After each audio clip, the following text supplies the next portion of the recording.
Jane and Scott Coville were a young couple embarking on what they believed would be a romantic adventure. A lot of people have been drawn to Alaska over the years. But somewhere along the way, the adventure went awry. Scott became a missing person. He just disappeared. In a way, Jane disappeared too. Jane went on with her life. She simply packed up and walked out. In her wake, Jane would leave a mystery that lasted more than 2 decades. This case, by all accounts, was totally cold. And it wasn't until 2009 that the Alaska authorities and Jane's past would finally catch up to her. I was just scared that he didn't like me anymore. She actually chopped his body up. She just snapped.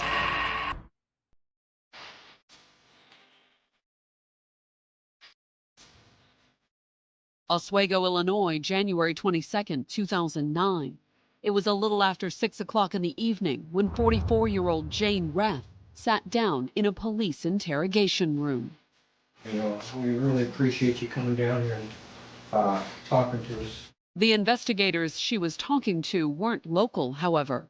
They had come all the way from Sitka, Alaska, looking into the 1988 disappearance of the man Jane had once been married to, Scott Coville. His mother calls the police in May, late May 1988, to say, I tried to contact my son and his phone was disconnected, and then reports him missing. At the time, and in a town like Sitka, Scott's disappearance hadn't seemed too unusual. Crew positions in the fishing industry, there's a great deal of coming and going in those jobs, and there's a transient population. There had been a cursory investigation, but no real answers.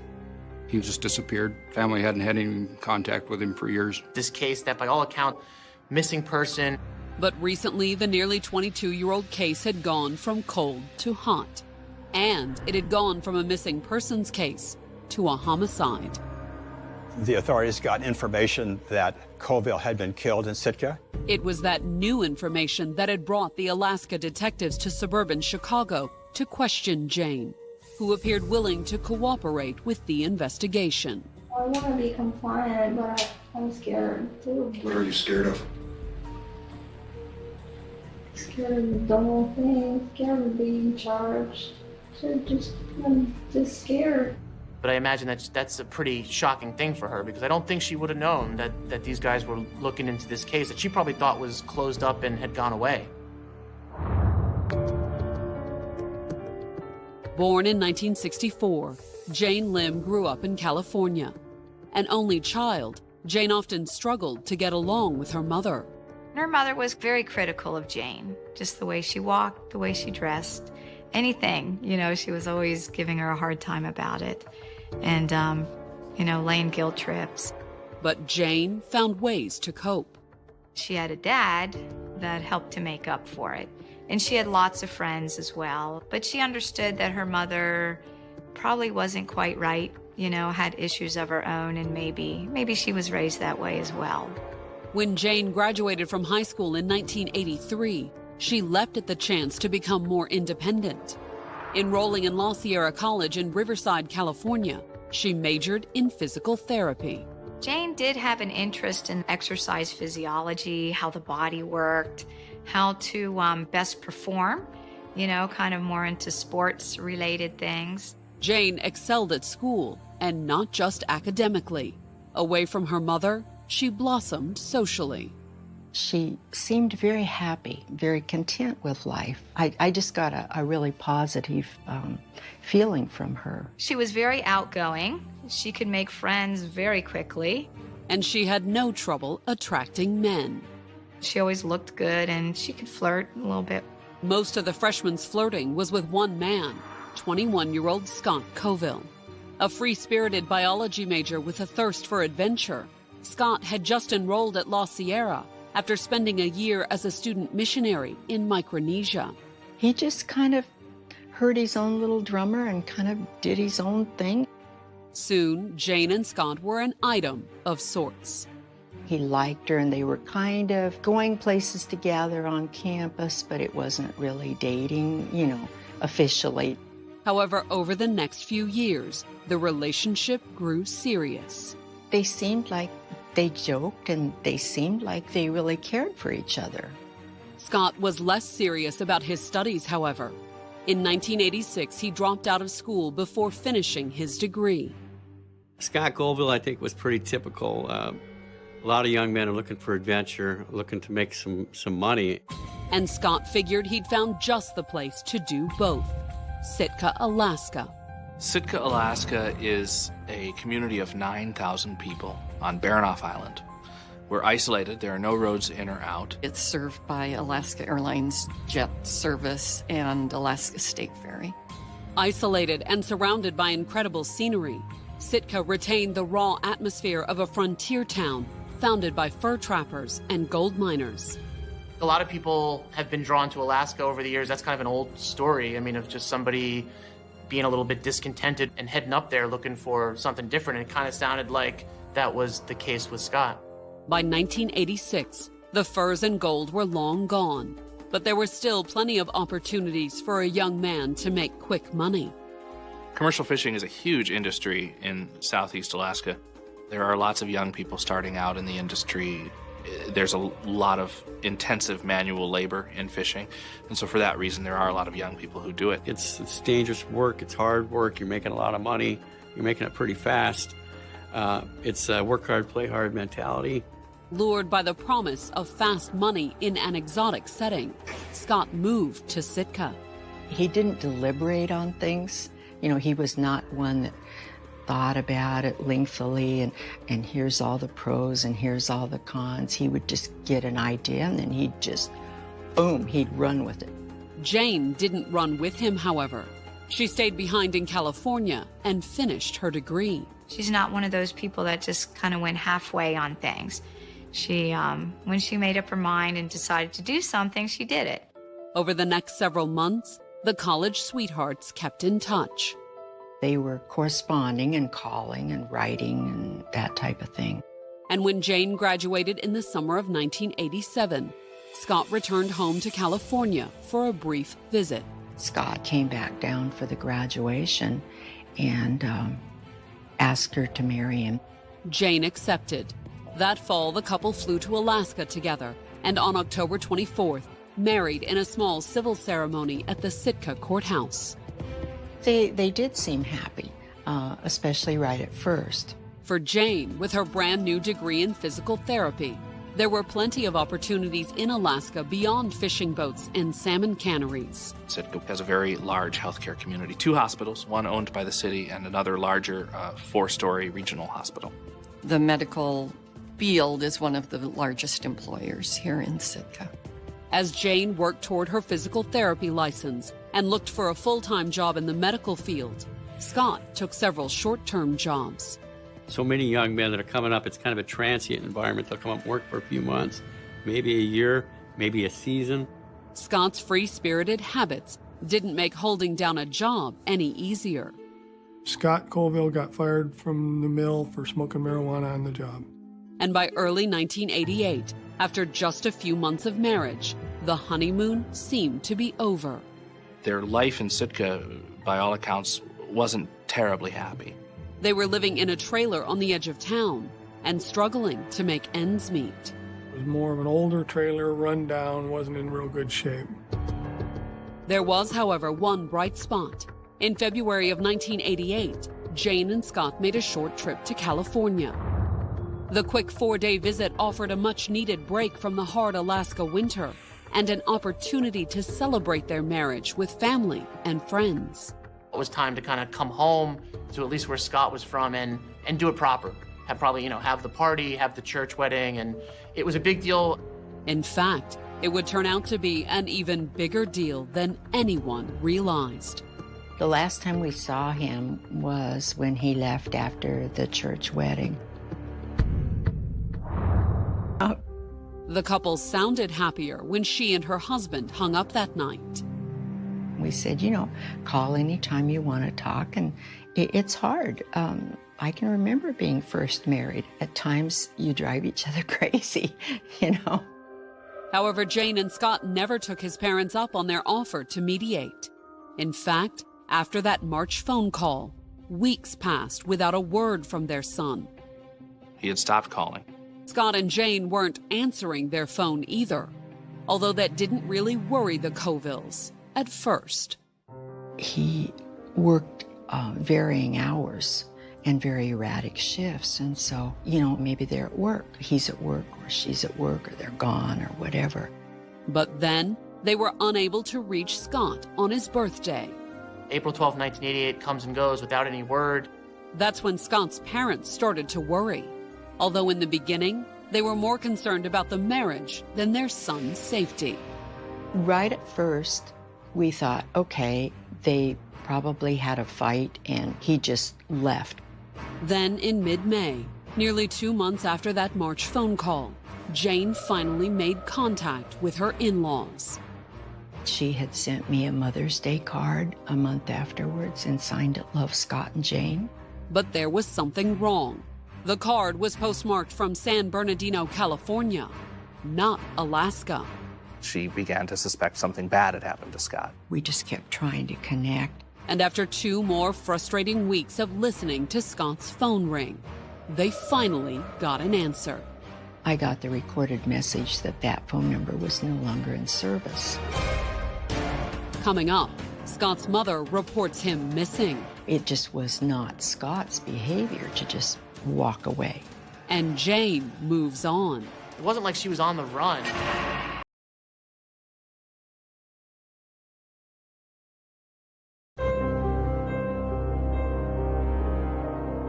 On May 30th, 1988, police in Sitka, Alaska received a worried call from a woman named Rita Colville.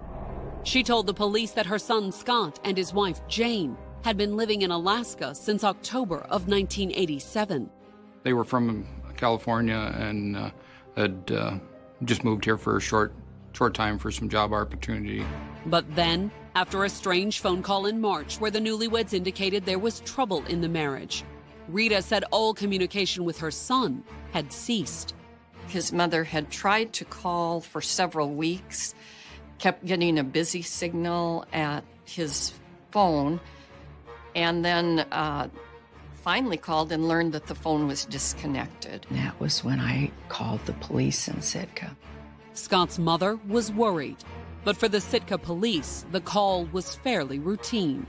Because the transient nature of the spring and summer populations, people come in and leave, and we get calls, periodically from people outside of Sitka looking for family members in town. It's not that out of the ordinary that somebody would up and leave without telling anyone. Maybe he got a job on a halibut boat and had to be there at 6 in the morning, hit the docks and left and was gone. But did that explain why his mother hadn't heard from him in more than 2 months? It just was not Scott's behavior to just walk away, for just an extended period of time and just blow everybody off. The Sitka police filled out a missing persons report on Scott and promised his mother they would look into it. The Sitka police saw this probably as a straight up and down missing persons case. When an officer drove out to the couple's address on the outskirts of town, Jane and Scott were gone, and the trailer was all but empty. Jane had left Sitka by the time Mrs. Colville called asking about Scott. There was only one clue as to where Jane had gone. A Mother's Day card she'd sent to Scott's mother, postmarked in San Bernardino, California. She had signed it Scott and Jane. But did that mean Scott was with her? Efforts to find Jane in San Bernardino failed. Investigators made some efforts to contact her, but were unsuccessful. Meanwhile, the search in Sitka produced another puzzling clue. Scott's truck was found at the Sitka airport. But that didn't necessarily mean that Scott had left town. There was no evidence of him ever buying a ticket to leave on a flight. It was a dead end. There was no place they could go. Unable to locate either Scott or Jane, the police reached out to the community, hoping to find someone who had information on Scott's disappearance. The Sitka police had talked to anybody that knew Scott. They'd talked to work, they'd talked to casual acquaintances. There was a paper article, I believe, that said, has anybody seen Scott Colville? Please dial the Sitka police at this number. but the request didn't produce any concrete leads. Then, in the summer of 1988, nearly 4 months after their last conversation with Scott, the Colvilles unexpectedly received a letter from Jane. It was like a long, wordy, rambling would be the best way to describe it. The 3-page letter was their first communication with Jane since that mysterious Mother's Day card from San Bernardino. In it, she wrote that she had come home one day to find Scott's truck was gone. Though it happened months earlier, she said she thought they ought to know that Scott had disappeared. She just didn't know what had happened to him. He must have just lost his mind. Jane went on to explain that things had gone downhill fast after Scott was fired from the mill for using drugs, and that he kept saying he didn't want to be married anymore. Basically, the gist of the letter was all their problems were Scott's fault. In the letter, Jane gave Scott's parents her new phone number in California, but his mother says she didn't contact her. Both my husband and I were suspicious, and I was afraid that if I contacted her and talked to her, I might say something that a Christian shouldn't say. And a few months after that, while there was still no word from Scott, Jane finally called Scott's parents.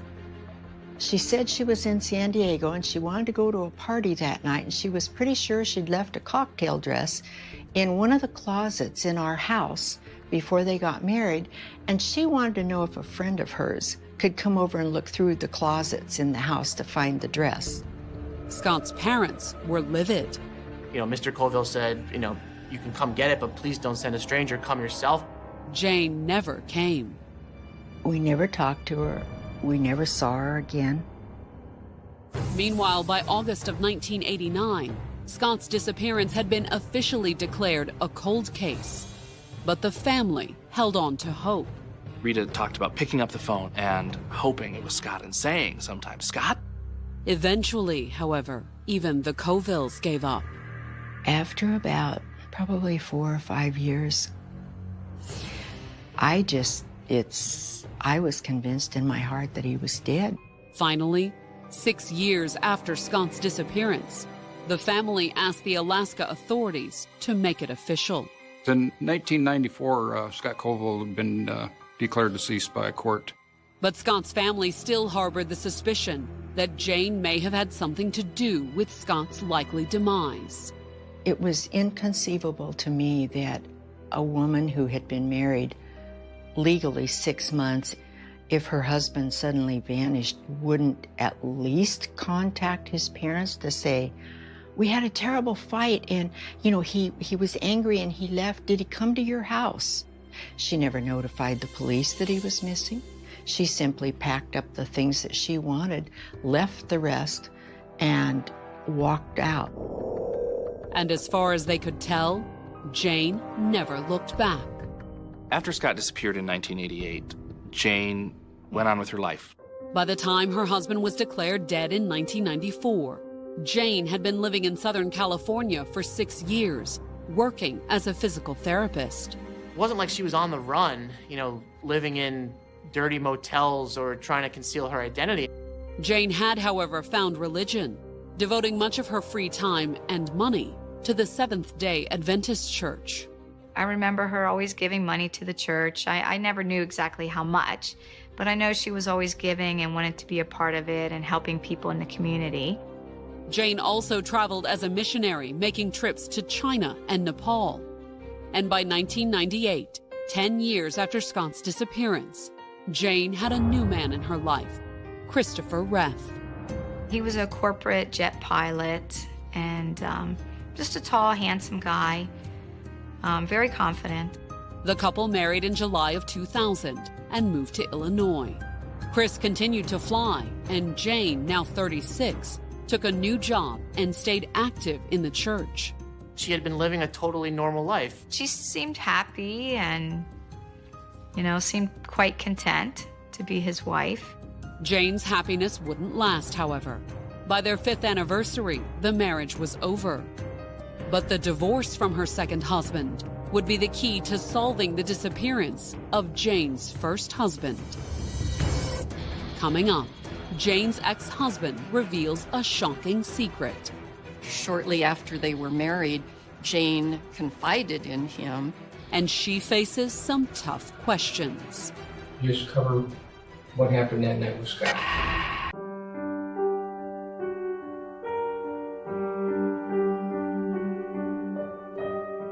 By 2007, the disappearance of Jane Reth's first husband, Scott Coville, had been sitting in a cold case file for 19 years. In 1988, the 26-year-old had gone missing in Sitka, Alaska, just 6 months after his marriage to Jane. Scott became a missing person after his mother was unable to contact anyone, and then called the Sitka police to ask them to see what they could find out about Scott. The answer had been not much. It had been a missing person case that almost immediately fell off the radar.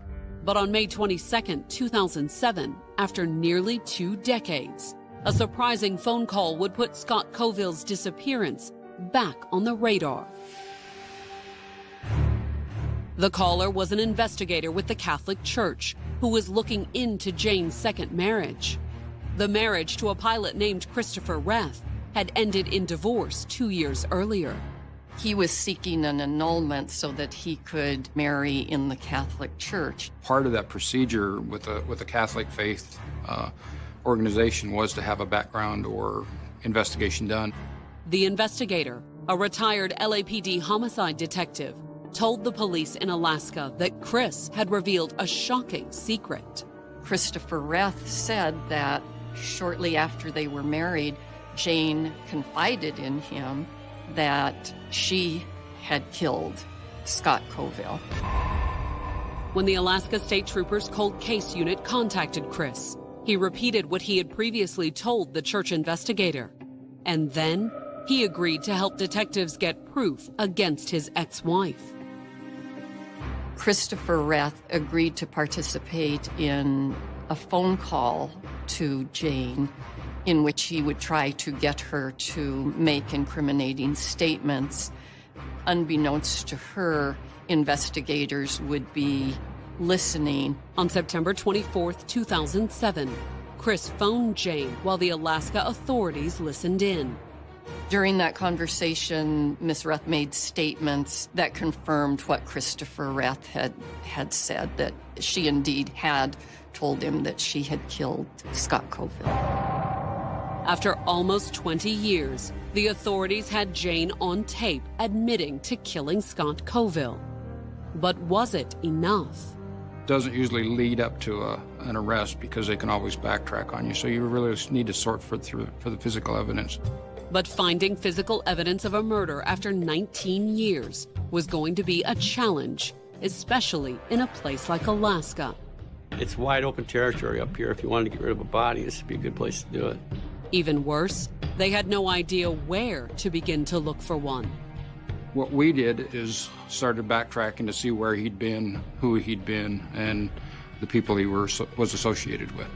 But after 2 decades in a transient town full of seasonal workers like Sitka, that failed to produce any substantial leads. They had no body, so they had nothing essentially. In 2009, after almost 2 years of investigation in and around Sitka, Alaska State Troopers went to suburban Chicago to talk to Jane Reth. Jane was living in Illinois, and investigators went and interviewed her. At first, Jane denied knowing anything about Scott's disappearance. But then the investigators revealed that they knew that she had killed Scott and that they had her on tape confessing to her ex-husband. She confessed to that murder and how it was done. At first, Jane's story mirrored what she had told her ex-husband. I didn't want to keep fighting. He hit me a couple of times when it escalated. And I was like the biggest coward that you've ever seen. So, I realized that before. I realize it now. It's just because I'm a little coward. And I didn't reach out. I didn't take avenues of always tried to work it out between us all the time, and it was just getting too hard to handle. Jane Reth initially told Christopher that she had killed Scott because he was abusive and using drugs. She claimed that there were problems in the relationship because of his use of marijuana. But over the course of her interview with the police, Jane's story started to change. It turned out that the reason she killed him was he was wanting a divorce from her. He was wanting to end the marriage. I've been feeling extremely lonely, and he went out more and more. She said the night she killed him, they were in bed talking, and he again said, I'm done. I want a divorce. That's it. I was just scared that he didn't like me anymore. Depressed, lonely, and angry over Scott's rejection, Jane said that after he fell asleep that night, April 12, 1988, she'd shot her husband with a .357 Magnum they kept in the trailer. Where did you shoot him at?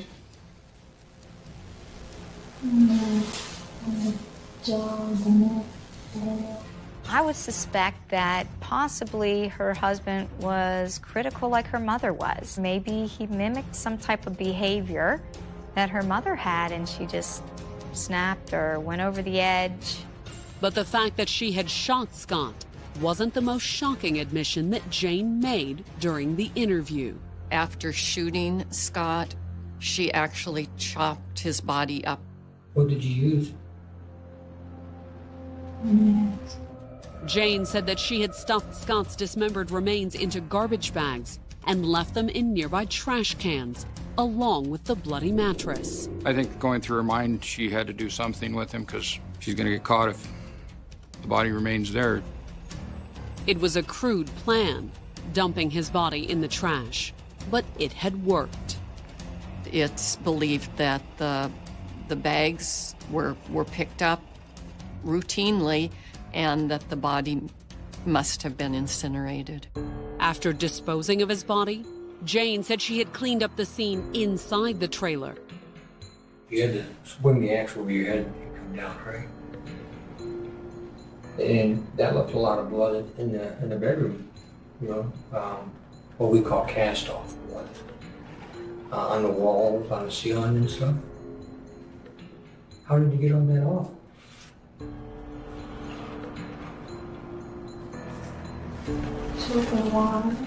Although she had just confessed to murder, the investigators let Jane go, for now. We have to submit this to our judicial system. How long does it take for the charges? It depends on the attorney and what he wants. On a missing person, and even with the confession that Jane made to us initially, without some other substantiating evidence, the ability to get a conviction is slim. So, following the interview, the investigators returned to Alaska to track down the trailer that Jane and Scott had once called home. We were able to piece together where he and Reth had lived. And fortunately, the trailer was still here. You're talking about 20 years of people living in that trailer and having no idea what had gone on there. But did traces of that grisly night in 1988 still remain? After securing a search warrant, the investigators started ripping up the carpet in the master bedroom. They were able to retrieve the subfloor that had been in place when Scott and Jane lived in the trailer. And on that subfloor, investigators found physical evidence that appeared to confirm Jane's confession. They found it to contain a large stain that presumptively tested positive for blood. And when the DNA results returned, the stain was a match to Scott Coville. They ultimately were able to match back to Scott, I believe, based on wisdom teeth that his mother had saved. It had taken nearly 22 years, but the investigators finally had physical proof that Jane had killed Scott. Proof that probably wouldn't have been available in 1988. In 1988, the technology with DNA was just starting out to be substantially used in law enforcement. It's only because of advances in forensic technology that they're able to put these pieces together. On January 13, 2010, 1 year after her police interview, Alaska State Troopers were once again knocking on Jhene's door. She was arrested in Illinois. As far as I know, she didn't fight extradition here to Alaska. Jhene's arrest took her friends and neighbors by surprise. They're totally shocked. I mean, she's just a quiet woman, said hello on the street, just seemed to have been going about her business quietly without anything out of the ordinary. But back in California, Scott's family had been waiting for this day for nearly 22 years. I was delighted beyond words. It seemed like at last there was vindication. It had come full circle. Coming up, Jhene is brought back to Alaska to face justice. You wonder, is she going to fight this? And the prosecutors face their own challenge. They had never tried a case before where there was no victim.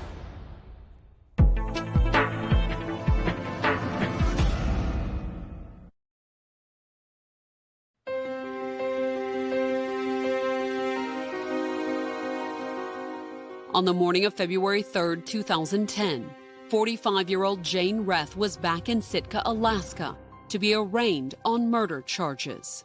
She was accused of killing her first husband, Scott Coville, who had disappeared in 1988. We know that Jhene Reth shot Scott Coville, dismembered his body, and disposed of it in the trash. We're like, no, just can't believe it. Can't believe that she would ever do such a thing. And that we never even knew that she'd been married before. So yeah, we were just in total shock. Jhene had confessed to police in 2009, and based on her account, police tracked down their Sitka trailer home 22 years later and uncovered evidence of the gruesome crime. Police went to the trailer that Scott and Jhene had lived in and pulled up the floor, and on the subfloor found some dried blood. They were able to match that, the blood to Coville. Between the DNA and the confessions, the case against Jhene looked pretty convincing when she appeared in court that morning for her arraignment. Mainly because of the confession, the recorded call with Christopher Reth. I think there was plenty of evidence to convict Ms. Reth beyond a reasonable doubt. So you wonder, is she going to fight this? I mean, that's pretty incriminating if she is on tape talking about a murder. The answer was yes. On February 3rd, Jhene stood before an Alaska court and pled not guilty to the charge of first-degree murder. Her lawyer, everything he said publicly in those first couple hearings was that she was going to fight it. And despite all the evidence against her, the prosecution would still have an uphill battle. The prosecutor's office told me that in the state of Alaska, they had never tried a case before where there was no murder victim and no murder weapon. Anytime you have a trial that old and no body, you could always have a juror with some doubt. But by November, Jhene was apparently having doubts of her own. That month, she agreed to plead guilty to the lesser charge of second-degree murder.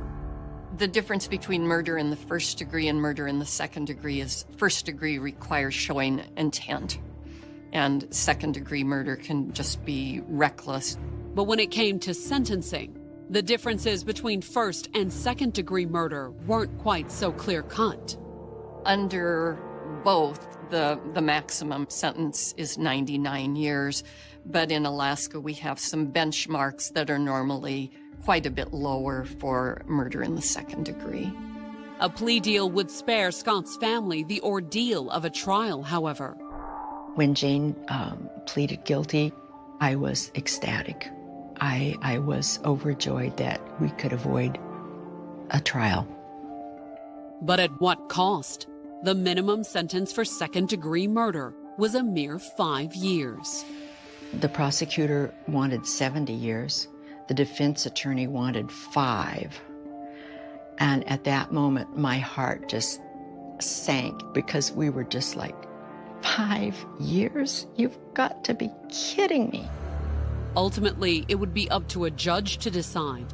And with so much on the line, Jhane's sentencing hearing on March 3, 2011, turned into a mini-trial all its own. And for his family, at times it felt like Scott was the one on trial. Jhene contended at sentencing basically that she and Scott were in an abusive relationship. Scott's family and friends were shocked by the accusation.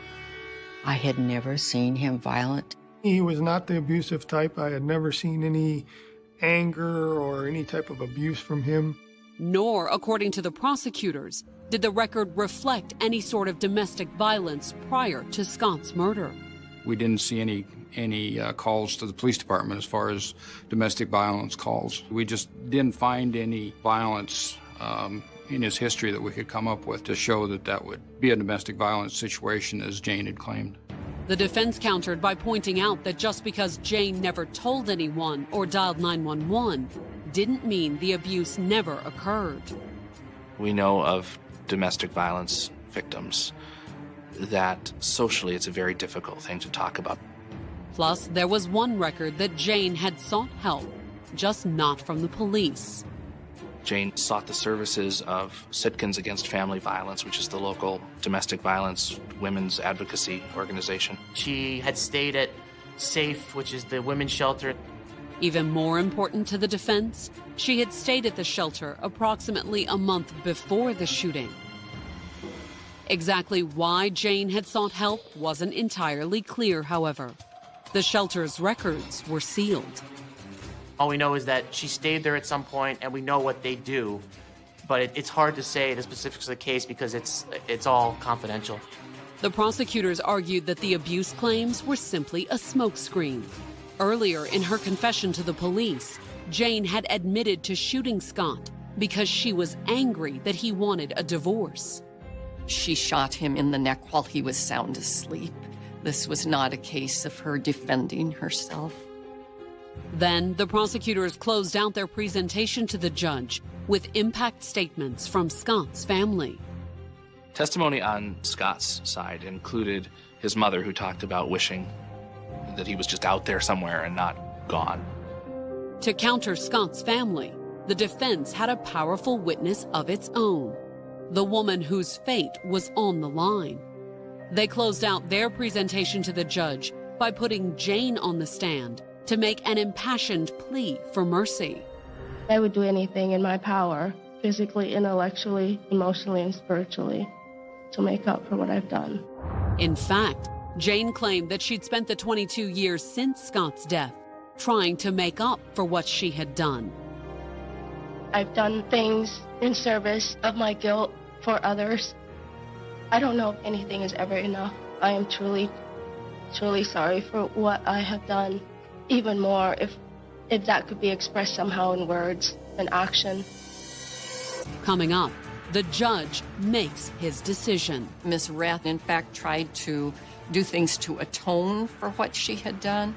But will those acts affect her sentence? The judge said, yes, I understand that she's done all these things, but...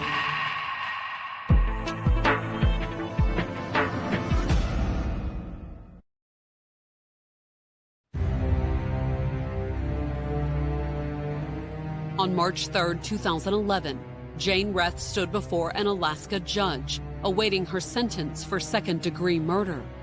In November of 2010, the 46-year-old had pled guilty to the 1988 murder of her husband, Scott Coville. She had killed her husband, Scott Coville, by shooting him, and had dismembered the body with an axe, had put the body parts in garbage bags, and had disposed of them at the city's solid waste incinerator. During the sentencing hearing, Jhene and her attorney argued that Scott's death had been the desperate act of an abused woman. There was the stuff that came out in the sentencing. You know, she made a big deal about the abuse. Jhene had moved away and even remarried after Scott's death, but she claimed that she had spent the last 2 decades trying to make up for what she had done. At court, one of the major arguments for a lesser sentence than the prosecution sought was that Jhene, in the time since Scott's disappearance and had worked through her church to improve the circumstances of others, had been a good person. Ms. Reth tried to do things to atone for what she had done. But could any amount of good works make up for murder? The judge weighed that as he delivered his decision. The judge said, yes, I understand that she's done all these things, but Scott never had a chance to do any of those things. And that's what we're really talking about here. He sentenced Jhene to 55 years, with 19 suspended. So she would have to serve 36 years in prison. 36 years is pretty much a lifetime sentence. I mean, she'd be in her, 70s, 80s before she'd even get out. For Scott's family, the 23-year wait for justice was finally over. When he gave the sentence, we were like, oh, thank you, Lord.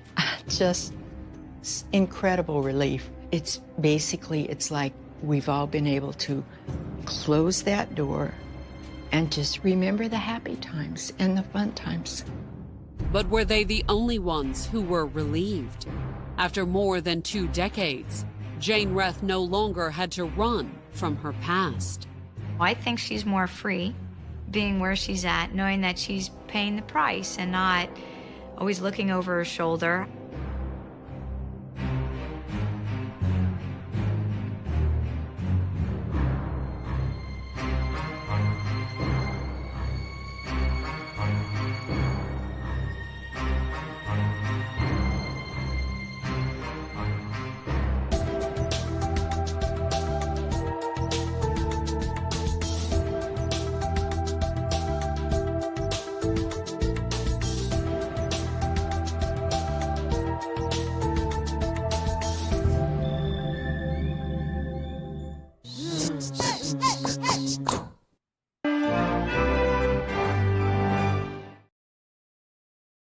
Chillingly eroding the comforting blanket of these mundane possibilities, making way for the chillier, more unsettling prospect of something far more sinister. The already escalating situation took a far graver turn with the active involvement of Leilani's parents, Violet and Onyx Beecham. Then Leilani's parents called me. Officer Grimm explained, the sheer gravity of their immediate involvement underscoring the severe escalation of the unfolding crisis. Their palpable distress served as a powerful amplifier to Officer Grimm's own growing unease. Now I'm really concerned. They haven't got a hold of their daughter. They don't know where she's at. Parents, with their deep, intuitive bond with their children, often possess an innate ability to sense distress even before tangible evidence solidifies, and their profound and growing worries served as an undeniable confirmation of the direness of the situation. Violet, Leilani's distraught mother, recounted her own escalating anxiety as the hours agonizingly stretched on without any word from her daughter. About 3-4 o'clock, I still had not heard from Leilani and started reaching out to her friends. The unwavering maternal instinct, a deep-seated knowing that transcended logic, compelled her to tirelessly search for any clues, any contact from her beloved child. It was through these desperate, persistent efforts that she eventually connected with Sarah, who, with a heavy heart, delivered the devastating confirmation of Violet's deepest, most primal fears. And sure enough, Sarah reached back out and said, I've been trying to locate you guys. We don't know where she is. She's missing. Sarah, having already taken the painful, necessary step of involving law enforcement, informed Violet that she told me that she had already called the police and made a missing persons report. This distressing confluence of worried friends and increasingly desperate parents firmly solidified the crisis, underscoring the undeniable truth that Leilani had vanished without a trace and not by choice. Violet then recounted, with profound sorrow, her final conversation with Leilani, a poignant exchange of messages on the very eve of her disappearance. She told me that she was going to go to Sarah's house. Violet began recalling the seemingly innocent details of that last fleeting communication. Her inherent motherly concern, a tender blend of boundless love and innate caution, prompted her to send a heartfelt, cautionary message, a maternal plea for safety. And I remember messaging her back, and I said, just be very careful out there. Leilani's response, brimming with youthful confidence, an almost unshakable sense of invulnerability, was both swift and reassuring, and she messaged back, "Of course I'll be okay. Of course I'll be safe."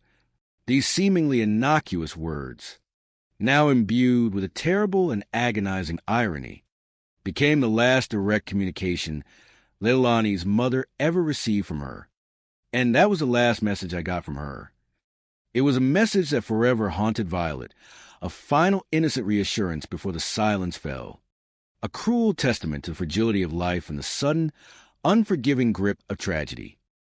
The accumulating evidence concerning Leilani's sudden, utterly unsettling disappearance began to coalesce, each disquieting piece painting an increasingly somber and alarming picture.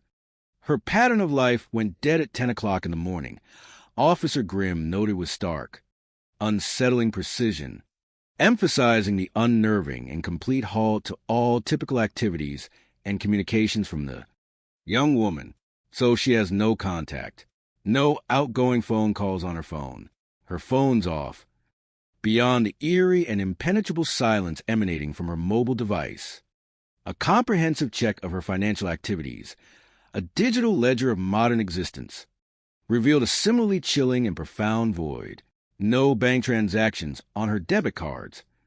In a contemporary world perpetually abuzz with digital connections, electronic communications, and constant financial transactions, this abrupt and inexplicable cessation of all activity was profoundly anomalous, deeply alarming. It decisively suggested a situation that transcended a simple lost phone or an unplanned, temporary detour, indicating something far more serious, far more malevolent had transpired. The investigative focus, now keenly honed, was immediate and decisively shifted. So now foul play is starting to come in. The gravity of the situation was unequivocally underscored when Leilani's parents, their faces etched with a desperate blend of burgeoning hope and profound fear, arrived directly at the Investigations Bureau. Her parents came to the Investigations Bureau, and they said, "I don't know what we can do to help, but we want to find her daughter." Their unwavering resolve, though undoubtedly tinged with immense, almost unbearable grief and agonizing uncertainty, emphasized the escalating urgency and the dire gravity of the case. They sought not only answers, but actively offered their complete cooperation in any way possible, their primary objective to find their child. So part of my investigation was to figure out a little bit of background along with Leilani, to genuinely comprehend the plight of the missing person, to meticulously trace her last known movements, and to grasp the context of her final moments. It was absolutely imperative to gain a comprehensive understanding of the vibrant individual she was. Such insight often illuminates the pathways of an investigation, providing crucial human context to the cold, hard facts. Leilani Beacham, born on the 12th of June, 2002, in the sun-drenched, vibrant coastal city of Long Beach, California, was the cherished eldest of 3 beloved children. From her earliest formative days, she was known affectionately within her family as Tiny but Mighty, a tender moniker that perfectly encapsulated her spirited nature and her innate strength. Ever since Leilani was tiny, we called her Tiny but Mighty. Her family fondly reminisced, the phrase conjuring vivid images of a physically small frame that housed an astonishingly indomitable will and a profoundly resilient spirit, because she was a small girl with a very big personality. Her stepfather, Onyx, who had entered her life when she was a mere 4 years old, bore unwavering witness to the enduring strength and compassion that were such integral hallmarks of her character. I came into their life when she was 4. Leilani possessed a deeply ingrained, almost innate sense of justice, a profound and pervasive empathy that consistently drove her to champion the cause of those she perceived as less fortunate, the perpetual underdog. She always helped the underdog. She always made it a point to take care of people that she thought were less fortunate. This deep-seated compassion, this unwavering commitment to the welfare of others, was a defining characteristic of her very being, a powerful testament to her kind, giving, and fiercely protective spirit. Her life was a tapestry woven with threads of spirited enthusiasm and a deeply empathetic heart. Growing up, Leilani's burgeoning interests were never merely superficial pursuits. Rather, they were profoundly interwoven with the very fabric of her family, meticulously shaped by the passions, hobbies, and indelible experiences of her cherished loved ones. One of her most notable and enduring interests was a deep fascination with cars, a passion that ignited within her at an incredibly early age and burned with a fierce, unwavering brightness throughout her young life. Leilani fell in love with cars ever since she was really tiny, her family proudly recalled, tracing the origin of this profound love to a beloved sibling. And it was definitely probably stemmed from her brother, Anthony. The familiar sights, evocative smells, and distinctive sounds of Anthony and other family members tirelessly laboring over vehicles in. Their family's driveway became an enduring and cherished tableau of Leilani's formative youth. Leilani would look over and see us working on cars all the time. Sometimes she would work on cars with us through a combination of passive observation and active, enthusiastic participation. She astonishingly developed a surprising and extensive depth of knowledge concerning automotive, mechanics, and culture, so she already just naturally knew quite a bit about cars. This shared enthusiasm often manifested in cherished family outings and community events. In the town center, they would have an event with car shows, so we would always go to the car shows, and the kids would take pictures. Beyond the purely mechanical, Leilani truly embodied the quintessential essence of a super fun big sister, her vibrant presence serving as a dynamic and influential force in the lives of her younger siblings.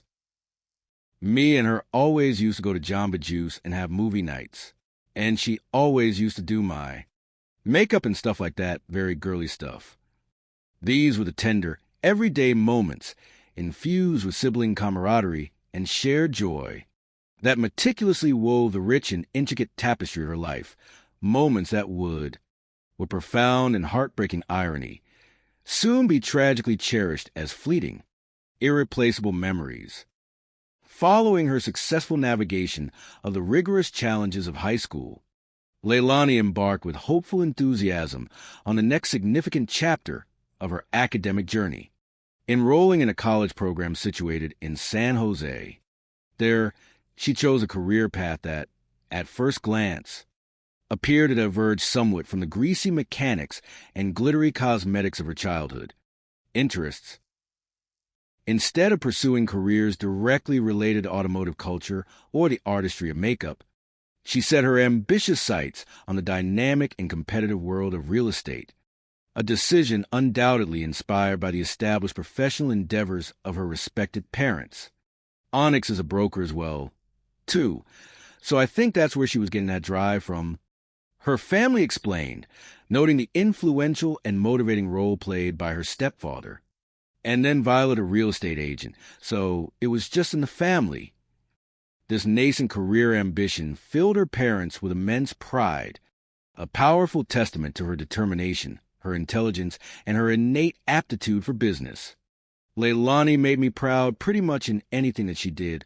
Her mother, Violet, would later attest, her voice imbued with a mother's profound, unwavering love and pride. Yet, even as she vigorously pursued her academic and professional dreams in real estate, Leilani never completely abandoned her beloved car culture.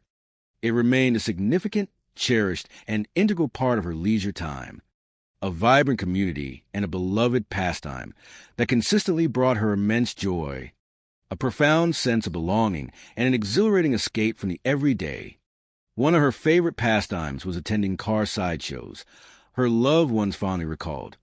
These events, far from formal, structured races, were vividly described as dynamic, spontaneous flash mob gatherings of people in vehicles where stunts are performed.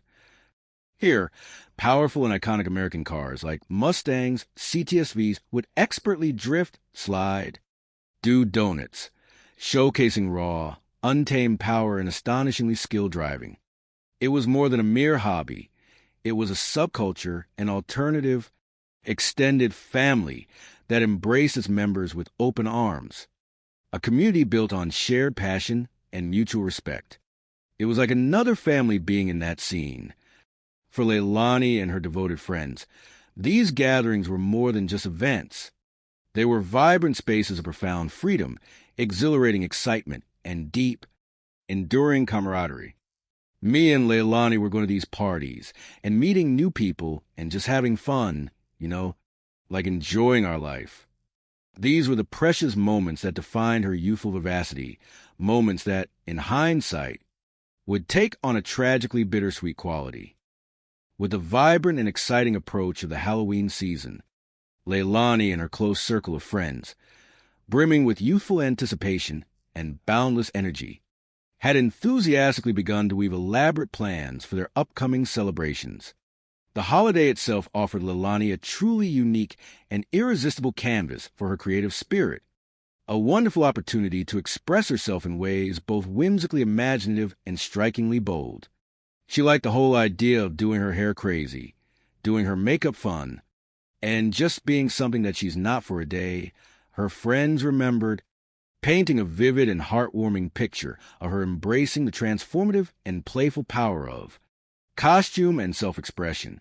Her excitement, always palpable, was intensely infectious, and her firm intention was to fully immerse herself in the festive period, surrounded by her chosen family of supportive and loving friends. She was going to drive down from San Jose so that we would be able to have a sleepover together before the night that we were going to go out.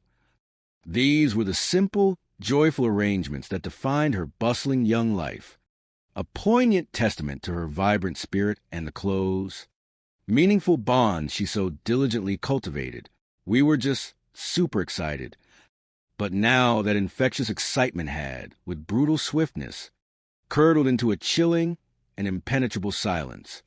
Leilani had inexplicably vanished, and Bay Area police, fueled by an escalating sense of urgency, were intensifying their tireless efforts, scrambling desperately to locate her on-again, off-again boyfriend, Juan, the crucial figure who was last definitively seen with her, the individual who ostensibly took her home that fateful night. The investigative focus had irrevocably narrowed.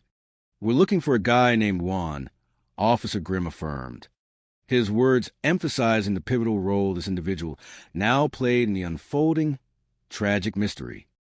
As the late hours of October 31st relentlessly advanced, Officer Grimm received another crucial and highly anticipated communication from Sarah, a mere 2 hours, roughly, after her initial, distraught call to officially report Leilani missing to the Fairfield Police Department. This call, arriving in the deepening quiet of the night, provided the first truly tangible and actionable lead in their increasingly perplexing and urgent investigation. I get a phone call from Sarah later on about 10:30, Officer Grimm recalled, precisely detailing the timing and source of this critical breakthrough. So this is about roughly 2 hours after she initially had contacted the Fairfield Police Department to report Leilani missing. Sarah gives me Juan's address. Sarah, propelled by her desperate, profound concern for Leilani's welfare and safety, had diligently and tirelessly leveraged her network of friends, her efforts ultimately yielding this vital piece of information. I asked, her friends if anyone knew his house's address. I gave it to the police. I gave her the description of what she looked like, what she was wearing last, just things like that. These seemingly minor details, carefully recounted by Sarah, were in fact critically important, providing concrete, identifiable data points within a swirling, disorienting sea of unknowns and anxieties. Sarah, reflecting on that emotionally charged and intensely stressful period, confessed, "The only things that I could think to do to help anything. I think I was more in shock than anything. I really started to panic." Her initial shock, a defense mechanism against overwhelming grief, was rapidly dissolving, replaced by a raw, visceral terror. The absence of any discernible pattern of life from Leilani since the early morning hours on the day before was, by this point, undeniably and chillingly ominous, an unassailable indicator of severe peril. The methodical, analytical mind of the seasoned investigator grasped the dire implications immediately. I think that we should probably spin up investigations and figure out what's going on. We can't let this slip through the cracks. The comforting, yet increasingly improbable, possibility of a simple misunderstanding or a casual, temporary absence was rapidly dissipating, completely replaced by the grim and escalating certainty that something deeply, profoundly wrong had tragically transpired. The stakes in this missing persons case had, without question, irrevocably risen to their highest, most critical level. The segment concludes, strategically poised, with a powerful premonition of darker, more disturbing revelations yet to come. The chilling words hang heavy in the air, stirring a sense of impending doom and preparing the audience for the escalating tension and the inevitable unveiling of the tragic, brutal truth. Coming up, suspicions against Juan grow. I do remember him being very fidgety and almost had a scared look on his face. And a guilty conscience reveals a brutal crime. She said something about, "This is your fault," looked at him and then shot me. This dramatic cliffhanger, a quintessential tool in compelling narrative, skillfully sets the stage for the unfolding layers of deceit, betrayal, and violence that would soon be meticulously exposed. It compels the reader to lean forward, eager and apprehensive, awaiting the harrowing next chapter of Leilani Beacham's story and the eventual, painful revelation of her fate. The shift in focus to Juan, with his observable physiological tells, fidgeting, a scared expression, signals to the astute criminal psychologist the presence of acute psychological distress, a potential indicator of complicity or deep-seated guilt. This analysis transforms a statement from a simple narrative observation into a nuanced, psychological insight, highlighting how subtle nonverbal cues can serve as critical indicators for seasoned investigators. Almost 24 grueling hours had now painfully elapsed since 19-year-old Leilani Beacham's fateful departure from a seemingly ordinary Halloween party. What had begun as an evening of innocent revelry had irrevocably transformed into the tragic threshold of her vanishing, a descent into a nightmare that her loved ones could barely comprehend. Thankfully, amidst the mounting despair and increasing dread, investigators had managed to secure their first truly substantial and actionable lead: the precise address of her on-again, off-again boyfriend, Juan. This critical piece of information, provided by Sarah in a moment of desperate yet clear-headed focus, represented a singular, tangible point of hope amidst the swirling chaos. I get the phone call from Sarah advising Juan's address is on the east side of town near Travis Air Force Base. The specificity of the location, situated in close proximity to a significant military installation, immediately suggested a new and complex layer of official protocols and interagency coordination that would need to be navigated. With Juan's full name now attainable through a rapid cross-reference of the address provided, the investigation, previously somewhat diffused, gained a crucial, sharp impetus. I was able to get Juan's name by looking up that address. So with that information, my partner and I go to that address to see what's going on. As Officer Grimm and his experienced partner carefully navigated their patrol vehicle through the quietly shadowed streets of Fairfield, making their determined way toward Juan's known residence, a standard yet critically important background check was expeditiously initiated. The intelligence that swiftly returned further refined their understanding of the individual they sought, bringing a military dimension into sharp focus. One was a 20-year-old enlisted airman, directly connected to the nearby and sprawling Travis Air Force Base. This particular detail immediately brought a specific set of military protocols and interagency liaisons into play, adding another intricate layer of complexity to the already demanding investigation. upon their arrival at the specified residential address. The scene presented itself with a disquieting normalcy, or, more accurately, a pronounced lack of any discernible activity that, paradoxically, spoke volumes to the experienced officers. We get there, no lights on, no cars in the driveway, no one's coming to the door.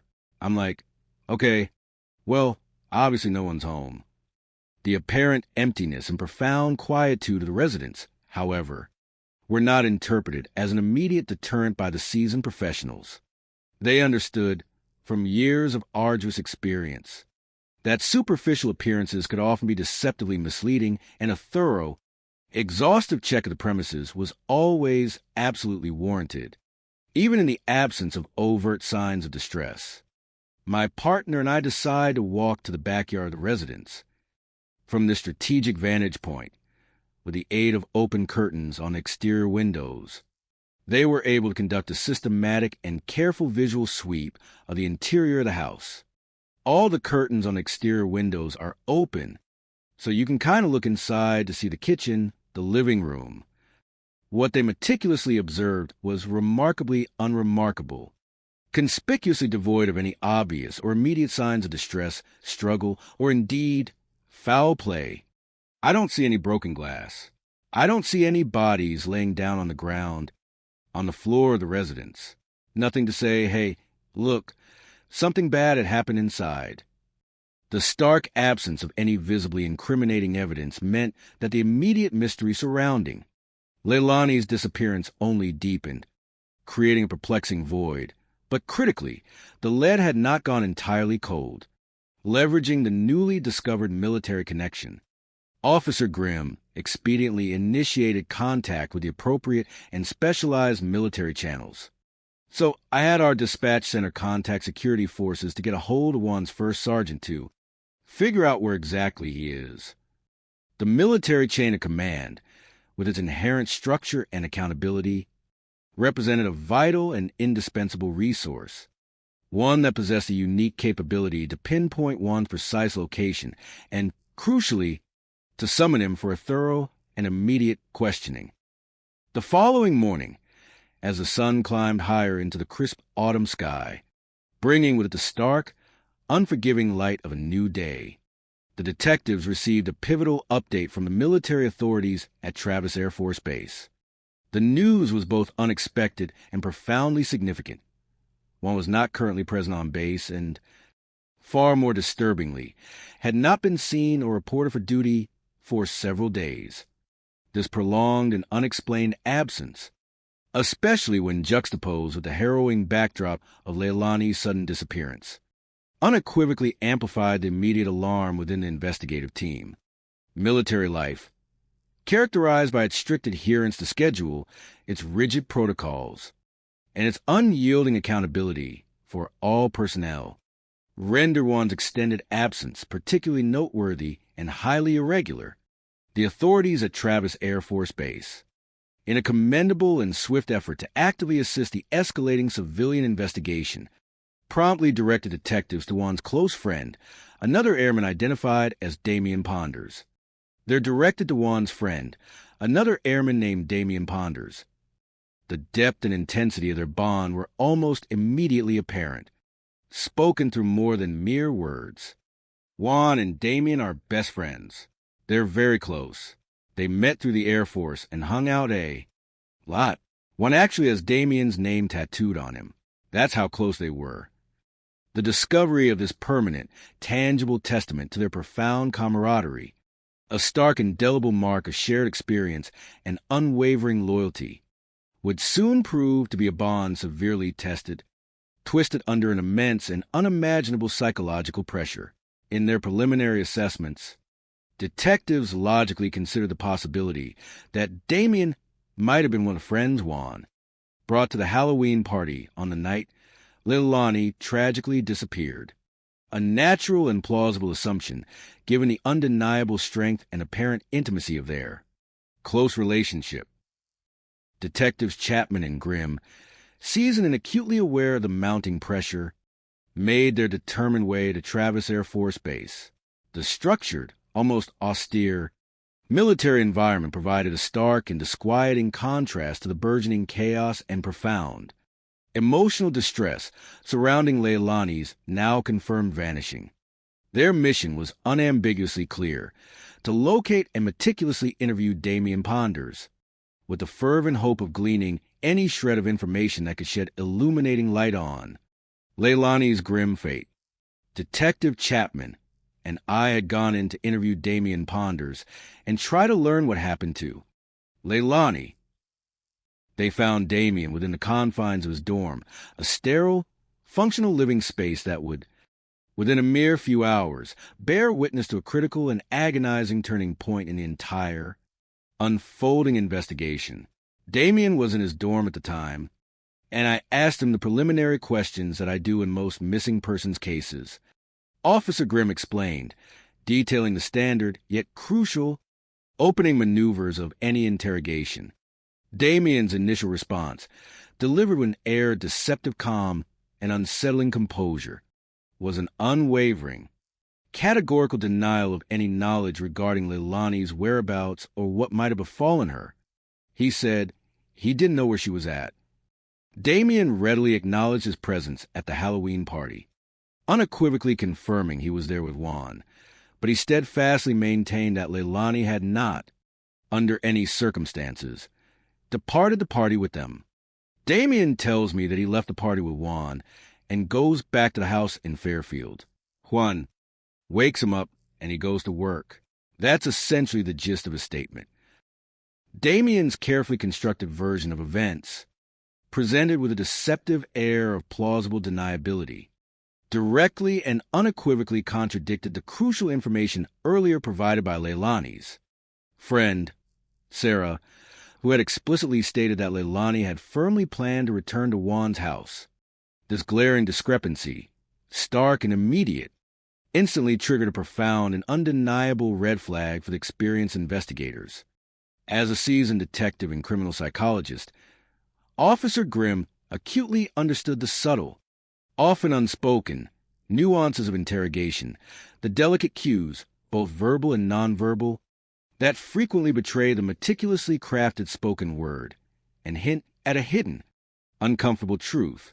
When you're interviewing somebody, you're looking for a lot of different clues to whether or not they may be telling you the truth. And Damien, despite his outwardly calm and composed verbal delivery, was under the intense scrutiny of the interrogation, exhibiting several classic and textbook signs of acute psychological distress and, more ominously, potential deception. But I do remember him being very fidgety when being questioned and almost had a scared look on his face. The persistent fidgeting, the nervous, almost palpable energy emanating from him, the subtle yet discernible shifts in his gaze, avoiding prolonged eye contact. These were all powerful nonverbal signals that spoke volumes, silently yet powerfully hinting at a deeply troubling, concealed truth. Officer Grimm, employing a psychological technique specifically designed to probe deeper, to meticulously test the integrity of Damien's narrative, made a powerful, direct, and emotionally charged statement, strategically formulated to elicit a profound reaction. A noticeable crack in Damien's carefully constructed facade of ignorance and innocence. I said that even if she's dead, I just need to know where she's at. The immediate and visceral impact of these words, delivered with solemn gravity, was both profound and unmistakable, serving as undeniable confirmation of Officer Grimm's mounting suspicions. And then I got a reaction from Damien that was very Hollywood, if you will, a big gulp. The audible gulp, a primal, physiological response to extreme psychological stress and fear, was almost theatrically pronounced, swiftly followed by even more pronounced and observable physical manifestations of his intense internal turmoil. I could see his palms dripping sweat, and that was the first red flag in the case. I knew something was wrong. The beads of perspiration, appearing suddenly despite the controlled environment, were clear, undeniable indicators of a massive physiological stress response, a profound internal struggle between maintaining a lie and succumbing to the overwhelming pressure of truth, despite these unequivocally clear and powerful indicators of acute distress and very probable deception. Officer Grimm, ever cognizant of legal boundaries and individual rights, acknowledged the strict limitations of his immediate authority. But I can't force anyone to say anything. Detectives, meticulously adhering to established protocol, subsequently released Damien from the interview room, leaving him within the controlled confines of the military base for the time being, understanding that sometimes the most effective psychological pressure comes from within, from the gnawing conscience. As Officer Grimm and his dedicated team meticulously prepare for their departure from Travis Air Force Base, still grappling with the complexities and inherent ambiguities of Damien's contradictory and disquieting testimony, their carefully laid plans were suddenly and significantly interrupted by an unexpected and truly pivotal call. Juan, through the established chain of command and under the direct counsel of his commanding officer, had formally agreed to present himself and speak directly with the civilian investigators. But on their way out, they get an unexpected call. Juan agreed, through his commanding officer, to come speak with me at Travis Air Force Base. This development was nothing short of a pivotal moment in the unfolding investigation, offering an immediate and direct opportunity to confront the individual who was definitively last seen with Leilani, potentially unlocking further, critically important details regarding her horrifying disappearance. Juan's initial narrative, when he finally sat across from the piercing gaze of Officer Grimm in the sterile confines of the interrogation room, was, predictably, an almost exact echo of his friend Damien's earlier, meticulously crafted, and ultimately false statement. Juan's story is essentially the same as his friend Damien's. It was that he did see Leilani in Sacramento but never came home with her. This carefully constructed, congruent story initially seemed to bolster their joint, flimsy alibi, suggesting a coordinated effort at deception. However, during the course of Juan's interview, an unexpected and dramatic turn of events occurred, abruptly shattering the fragile consensus and the carefully woven fabric of their joint falsehood. But during his interview, I was made aware that Damien came down from his dorm and wanted to speak with me again. The voluntary decision by Damien to re-engage with detectives, a move that inherently carried considerable personal risk for him, strongly suggested that an immense, unbearable internal struggle had, at long last, reached its critical breaking point. Officer Grimm, seizing this unexpected yet vital opportunity with professional alacrity, temporarily excused Juan, leaving him in the interrogation room, his immediate fate hanging precariously, to address the increasingly anxious Damien. So I leave Juan in the interview room, and I speak with Damien. What he encountered was a young man visibly crumbling, profoundly shaken, and on the precipice of full confession, under the crushing weight of his agonizing secret. He is somehow more nervous, and he wants to tell me something. The psychological strain had become too great, the truth too heavy to bear alone. To the investigator's rapidly growing surprise and immense professional relief, Damien ponders, with an expression profound unease and intense moral struggle etched deeply onto his face, declared his unequivocal intention to completely change his earlier fabricated statement. The dam, which had tenuously held back a torrent of dark secrets, had, at long last, irrevocably broken. He now confessed in agonizing detail that Leilani had, in fact, returned with both him and Juan to Juan's residence after the Halloween party. This direct, unambiguous contradiction of his earlier account utterly ripped apart the carefully constructed fabric of their initial false story and dramatically blew wide open the entire, previously deadlocked missing persons case, revealing a far darker reality. Damien, being heavily intoxicated, ended up being tucked in, for lack of a better description, on the downstairs couch, and Juan and Leilani went upstairs to Juan's room where they slept. This crucial and intimately detailed piece of information was exceptionally significant. as it now definitively placed Leilani firmly within Juan's home, unequivocally alive, during the deeply critical early hours of that Halloween morning. Damien continued his revised and now truthful narrative, meticulously detailing the chain of events that unfolded on the immediate morning after party. That morning, Damien did not wake up to any of the alarms set by Juan, so their supervisor calls Juan. The military's inherent, strict accountability for all its personnel, an institutional feature often taken for granted, unexpectedly played a critically important and unforeseen role in inadvertently setting the stage for the unfolding, horrific tragedy that was to follow. Juan, abruptly roused from his sleep by the urgent, duty-related call from his military supervisor, and suddenly confronted with the immediate consequences of missing his required duty, reacted swiftly and instinctively. Juan rushes downstairs, wakes Damien up. Damien goes on a base and goes to work. Crucially, Damien adamantly maintained that, to the best of his conscious knowledge, Leilani was still physically present at the house when he himself departed for his work obligations, seemingly asleep or otherwise undisturbed. Damien says as far as he knew, Leilani was still there when he left.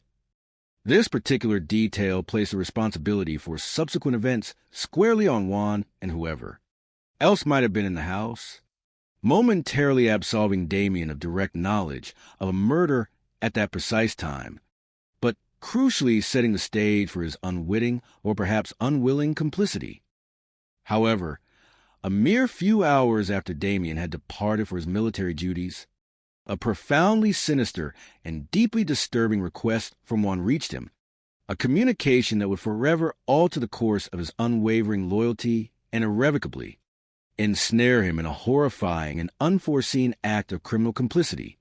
A few hours later, he got a call from Juan with a strange request. The nature of the request, though seemingly innocuous on its surface to an uninitiated ear, carried a chilling and undeniable undercurrent of urgency and malevolence that immediately raised a torrent of red flags for the astute investigator. He was asked to go to the store and buy specific cleaning supplies to include bleach, towels, and things of that nature.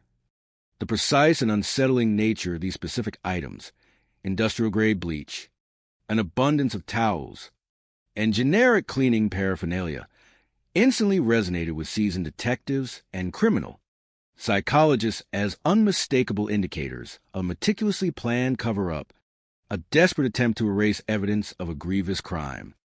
Damien, though undoubtedly bewildered and perhaps even initially resistant, driven by his deep-seated bond of loyalty and fear for his best friend, ultimately complied with Juan's urgent and profoundly unusual plea. Damien says he did as Juan asked, and when he got to the house, he found out what the supplies were for. The sickening and unbearable truth then revealed itself with brutal clarity, utterly shattering Damien's world, and, in an instant, inextricably implicating him in a heinous and unimaginable act of murder and its concealment. Damien was really there to help cover up Leilani's murder. His conscience, previously troubled, was now profoundly implicated in a crime of immense gravity, a dark secret that would forever bind him to the tragic fate of Leilani Beecham. The shocking and utterly devastating revelation from Airman Damien Ponders irrevocably confirmed investigators and Leilani's family's worst and most terrifying fears.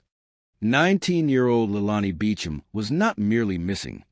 She was, with a heart-wrenching certainty, tragically dead, and Damien, caught in an agonizing moral vortex, confessed that he had, in a desperate and misguided act of profound loyalty, reluctantly agreed to help his best friend, Juan, meticulously clean up the horrific and incriminating evidence of Leilani's murder. Damien, visibly shaken, his face a canvas of profound anguish and fear, was wrestling with an immense and unbearable moral burden.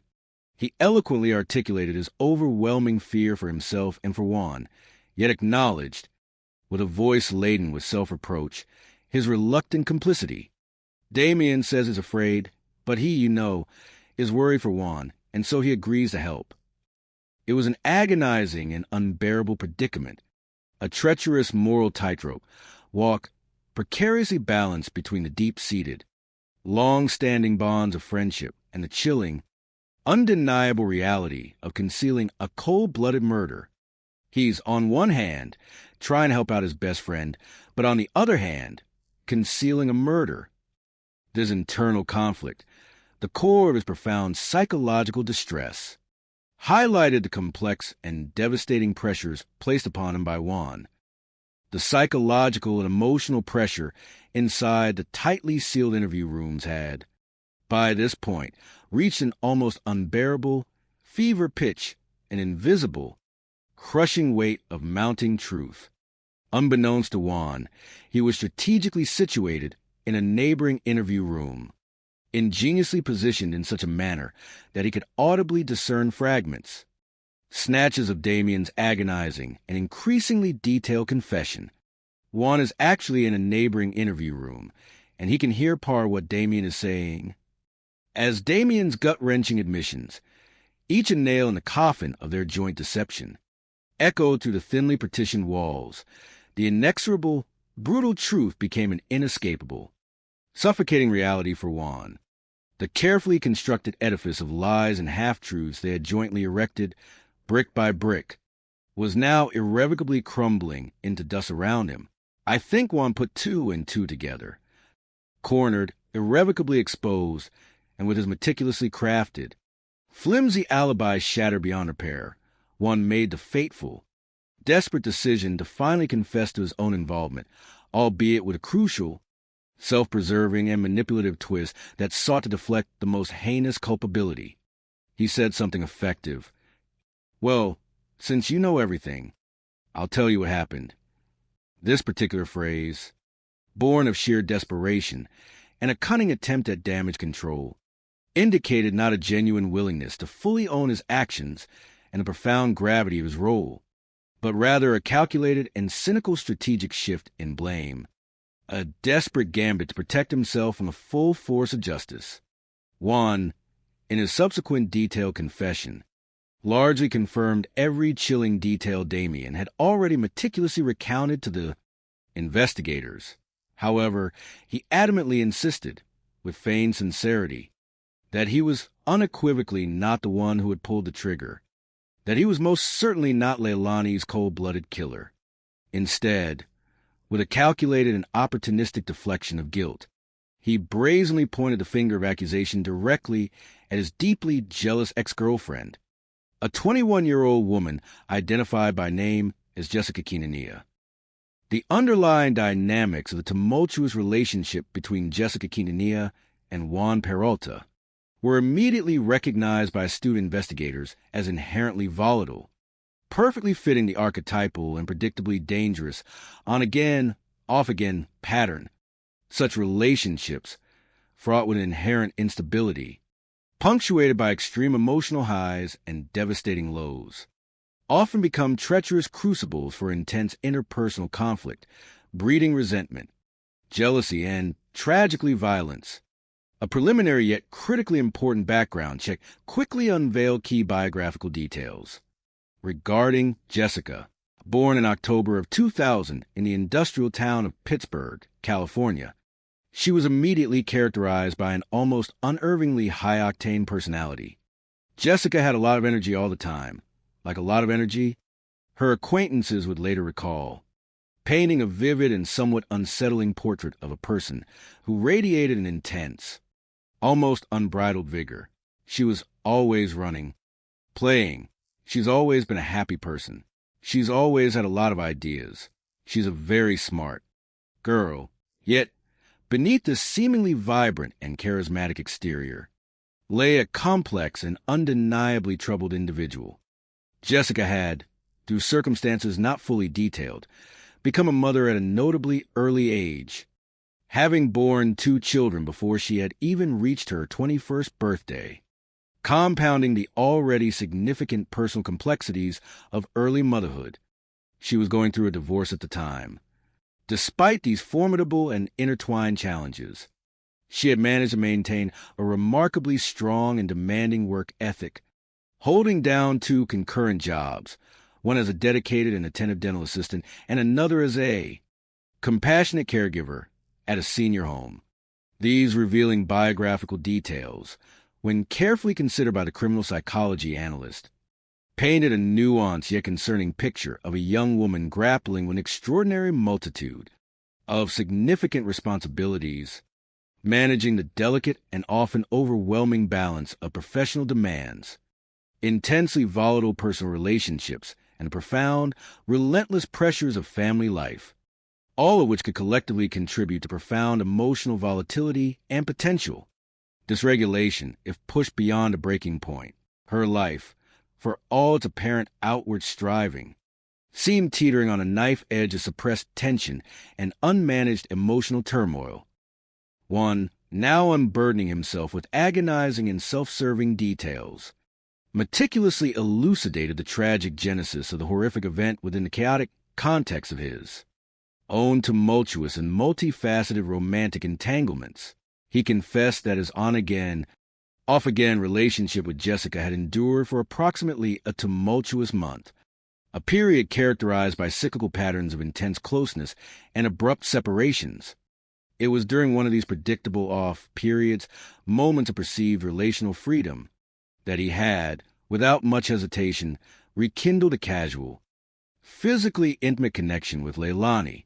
This specific romantic triangulation, often a profoundly perilous emotional terrain fraught with unspoken resentments and simmering jealousy, proved, with tragic irony, to be the precise spark that ignited the catastrophic and ultimately fatal events of that fateful Halloween weekend, leading up to the night of Friday, October 29th of Halloween weekend 2021.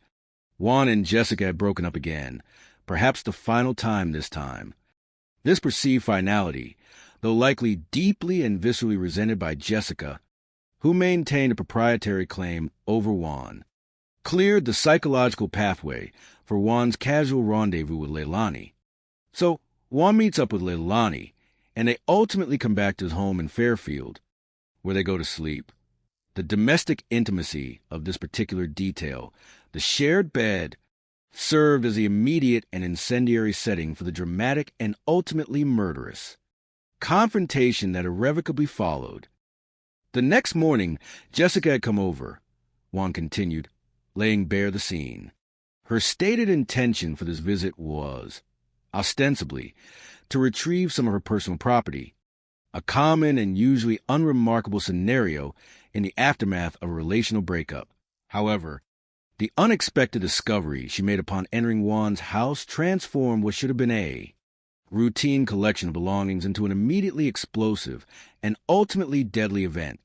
An argument occurs between the two of them, where Jessica is trying to pick up some of her property. And during that time is when Jessica finds out that Leilani's in the bed. The stark visual evidence of Leilani's intimate presence in Juan's bed was not merely a disappointment.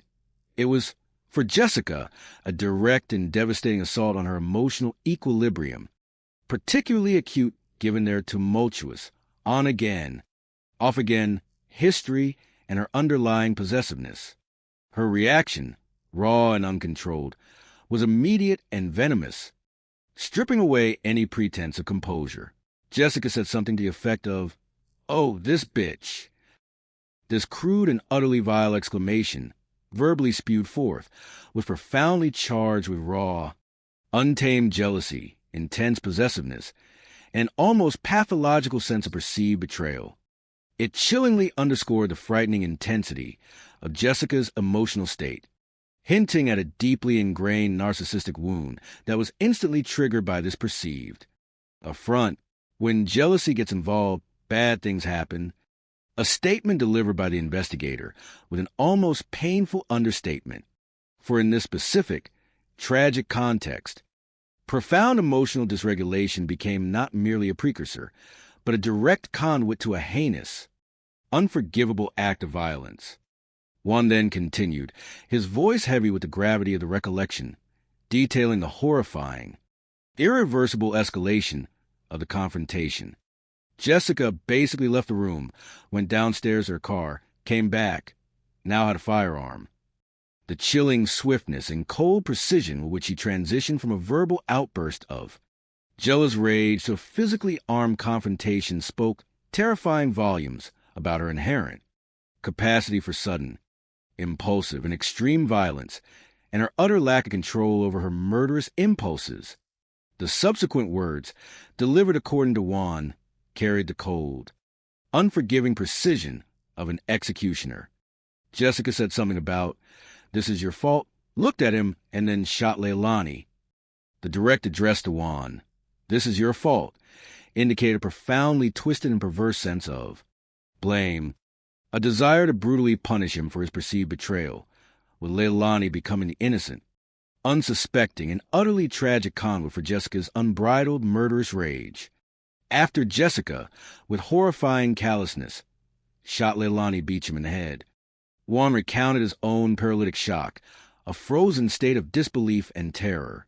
Juan is there kind of in shock and grappling with what just happened, and goes over to Leilani and can clearly see that she is deceased. The cold, hard, and undeniable reality of death, starkly and brutally presented, left no room for doubt or any lingering hope.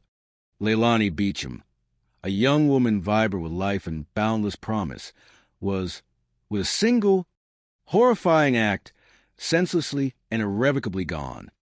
Juan's confession then pivoted, with chilling clarity, to the immediate subsequent phase of the tragedy, the elaborate, cold-blooded, and deeply disturbing cover-up. He vehemently alleged that Jessica, far from being consumed by even a shred of remorse or any semblance of a guilty conscience, immediately turned her predatory and manipulative focus directly on him, exerting extreme psychological pressure and issuing a litany of terrifying threats to ensure his immediate and total complicity. She said something to him along the lines of, according to him, basically she kind of says, "You need to help me or else I will hurt you, Damien, your family, ruin your career." These were not, by any stretch of the imagination, idle or throwaway threats. They were calculated, comprehensive promises of devastating destruction, meticulously leveraging Juan's deepest and most primal fears. Immediate physical harm to his best friend Damien, to his beloved family members, and the swift, undeniable termination of his burgeoning military career, a potent and psychologically devastating combination specifically designed to compel his immediate, unquestioning, and terrified obedience. Juan, now undeniably trapped in a horrifying web of debilitating fear and manipulative coercion, readily admitted to his compelled and terror-driven compliance. According to Juan, he was too scared to cross Jessica or her family. The deliberate and strategic mention of Jessica's family was not, as any criminal psychology analyst would discern, merely incidental. Juan specifically referenced her brother, Marco Quintanilla, that had just been placed on parole. He was a previously convicted felon, convicted of attempted murder in Contra Costa County some years before. This background painted Marco as an undeniably dangerous and exceptionally violent individual, a hardened criminal with a documented history of serious, violent crimes, which added considerable, menacing weight and undeniable credibility to Jessica's explicit threats. One unequivocally interpreted these as concrete, credible, and immediate dangers to his own life and the lives of those he cherished. Juan took these all as threats, and because of that, he went along with helping Jessica.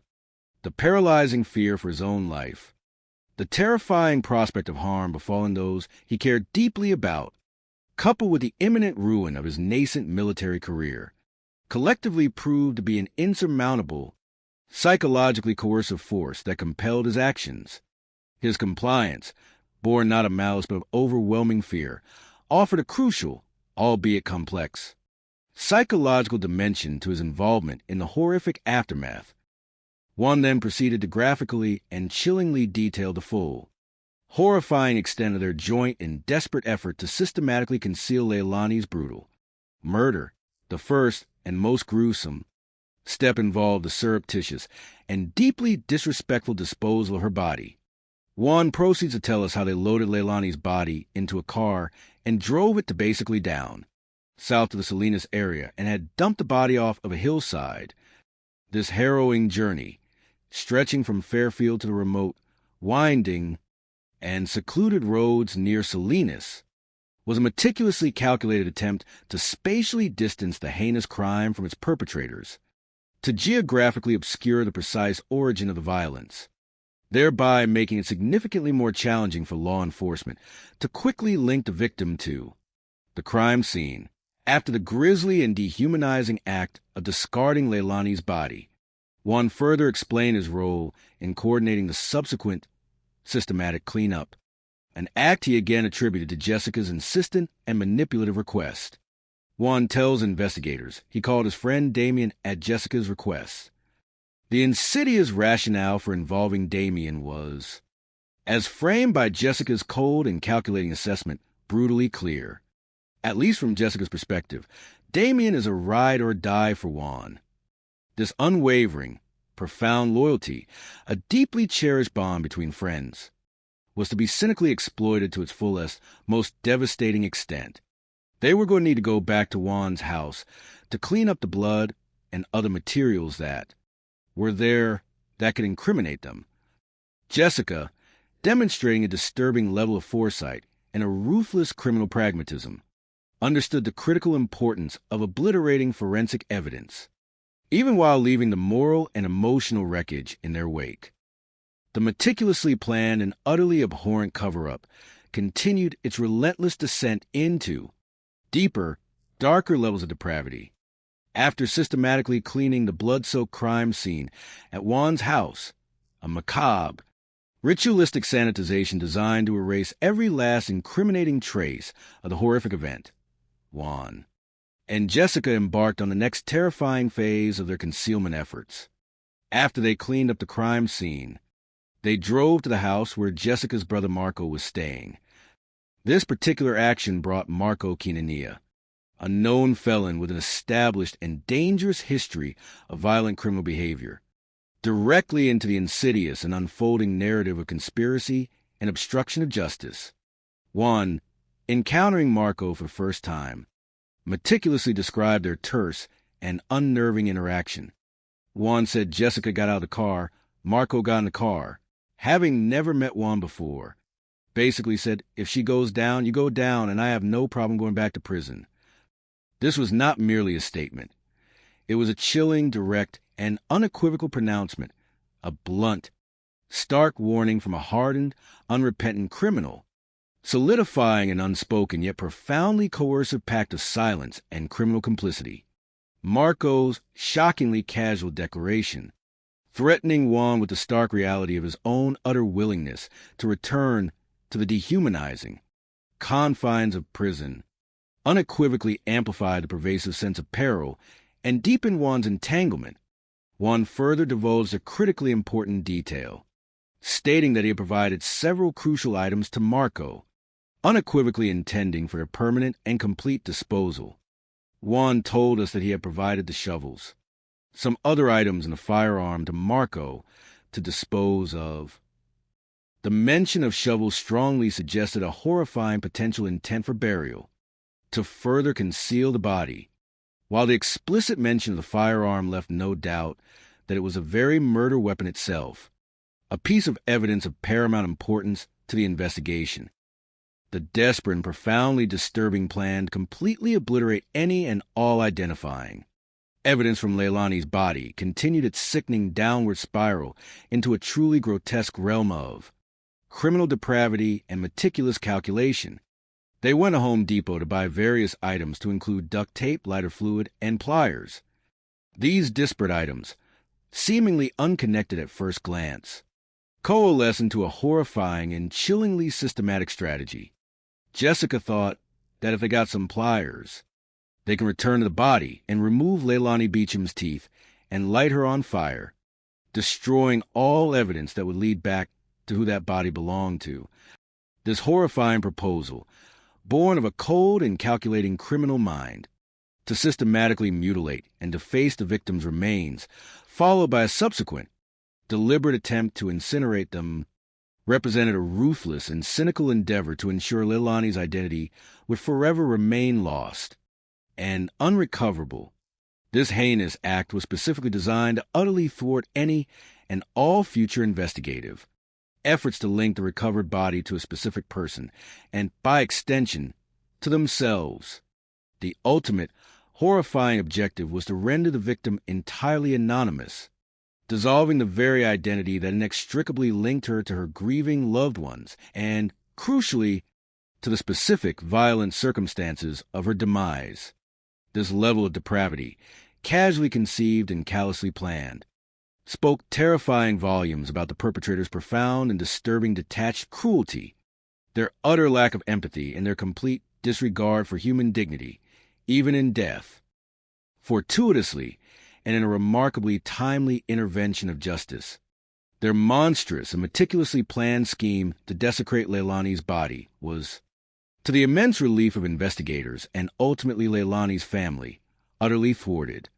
One, finally confessing under the crushing weight of his complicity, divulged that law enforcement, through their diligent and relentless efforts, had apprehended him before he and Jessica had the chance to execute their final, horrific act of obliterating Leilani's remains. Juan says investigators found him before they got a chance to burn Leilani's body and offers to take them to the spot where they left her. This was the breakthrough, the concrete, definitive lead for which investigators had been desperately praying, a moment of profound significance in an otherwise relentlessly grim narrative. One, having finally broken his silence and offered a detailed, albeit self-serving, account of the events, was now unequivocally positioned as a crucial, if deeply compromised and morally complicated, informant. His ability to physically guide them directly to the grim scene of the body's disposal was invaluable, expertly compensating for the initial lack of a precise, actionable address. He couldn't necessarily give us an address, so we put him in a patrol car, and he showed us where to go. This physical retracing of their steps, the harrowing journey back to the remote and secluded disposal site, became the critical, undeniable turning point in the entire investigation, bringing detectives one agonizing yet resolute step closer to finally bringing Leilani home, even if under the most tragic and heart-wrenching of circumstances, providing a semblance of peace to her family. The conclusion of this particular segment left the audience in a state of heightened anticipation, strategically poised for the imminent climax of the investigative drama. The chilling words lingered in the air, underscoring the legal complexities and psychological depth that still needed to be unraveled. Coming up, investigators zero in on their suspect. But can they prove she's the one who pulled the trigger? The only people in the room other than Leilani were Juan and Jessica. This piercing question, a matter of paramount importance not only for the relentless pursuit of justice, but also for the psychological satisfaction of understanding motive and agency, hung heavily and conspicuously in the tense courtroom atmosphere.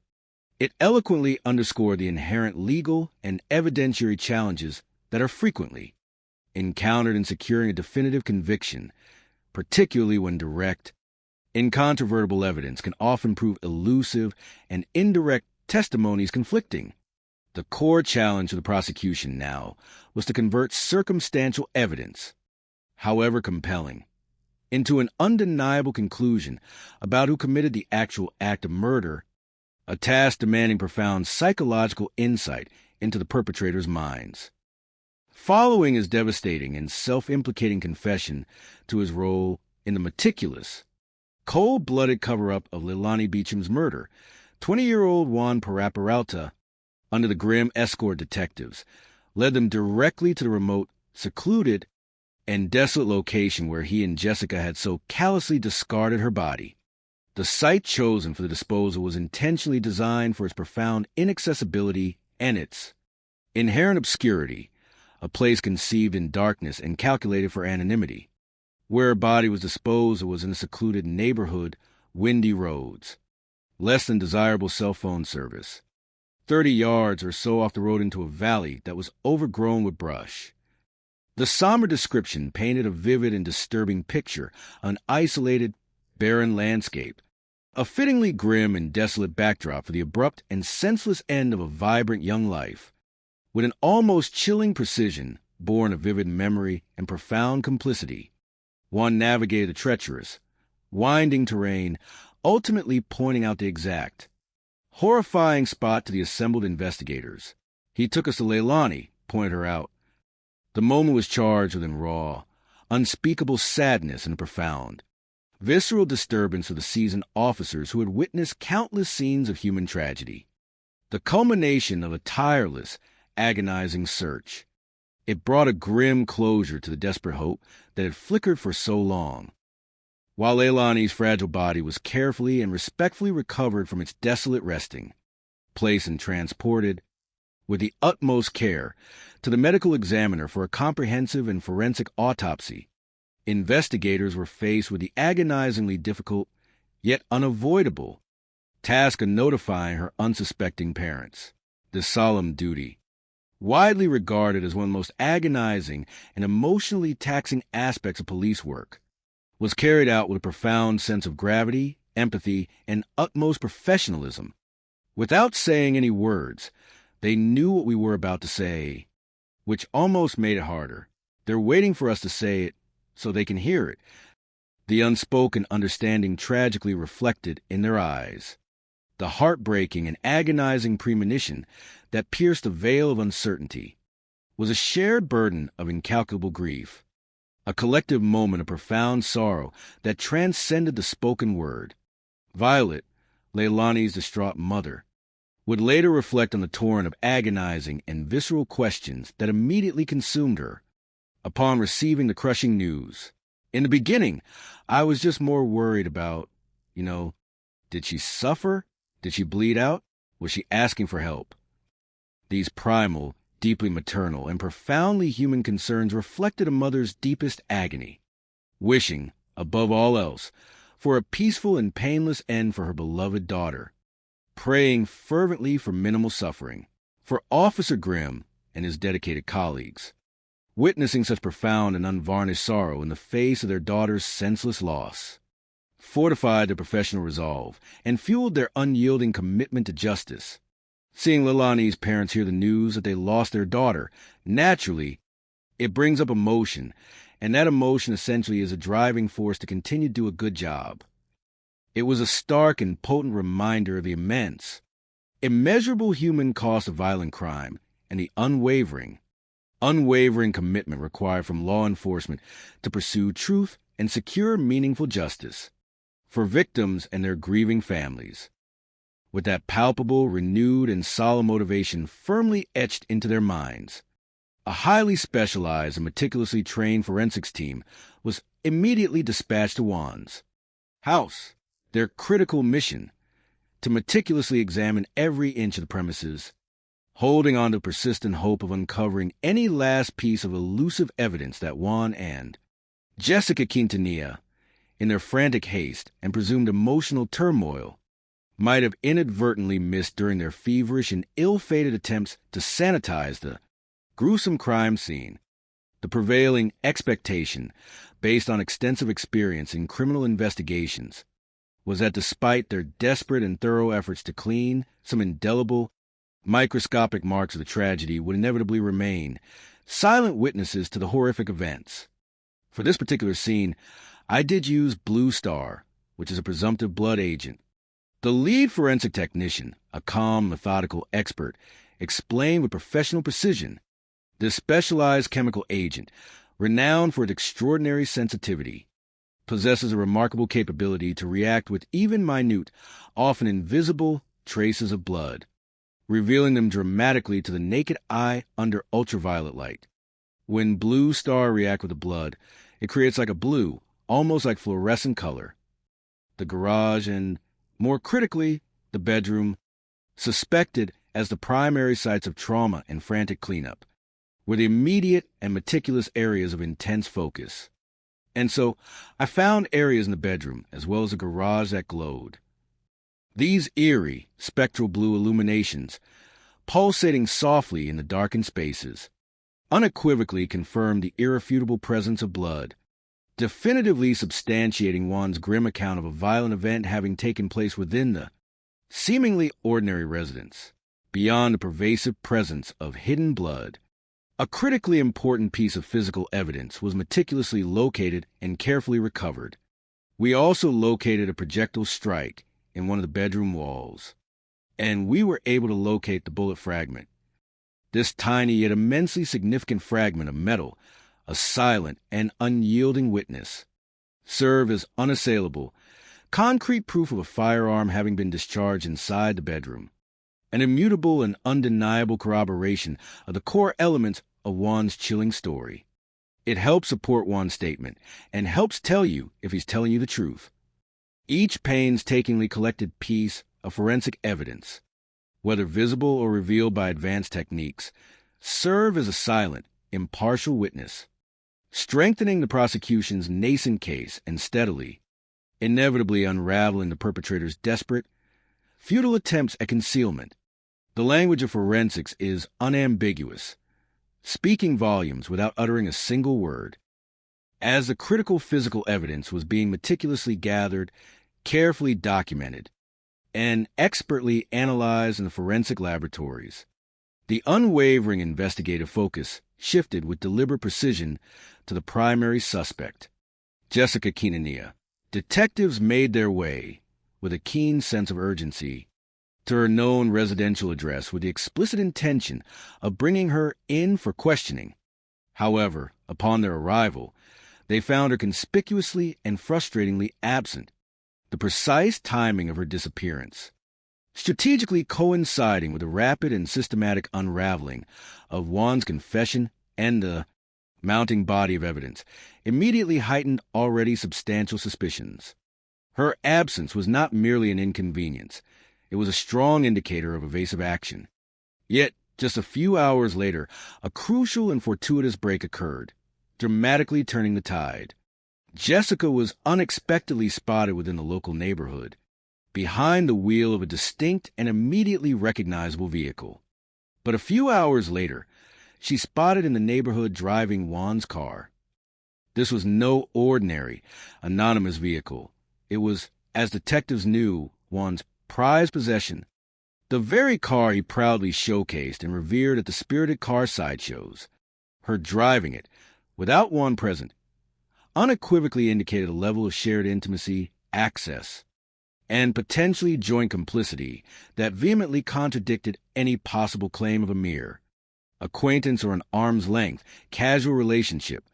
Fairfield Police Department units were swiftly dispatched to her location, converging with efficient speed to initiate a high-risk arrest.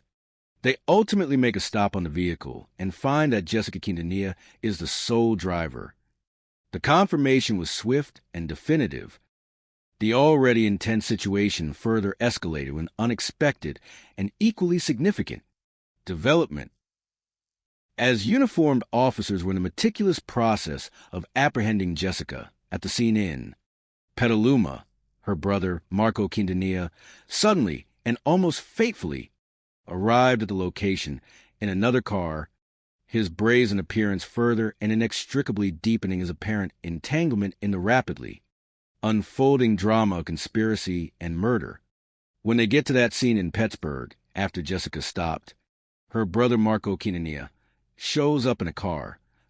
This ill-timed and suspicious arrival cemented his undeniable connection to Jessica's movements and the subsequent desperate cover-up efforts.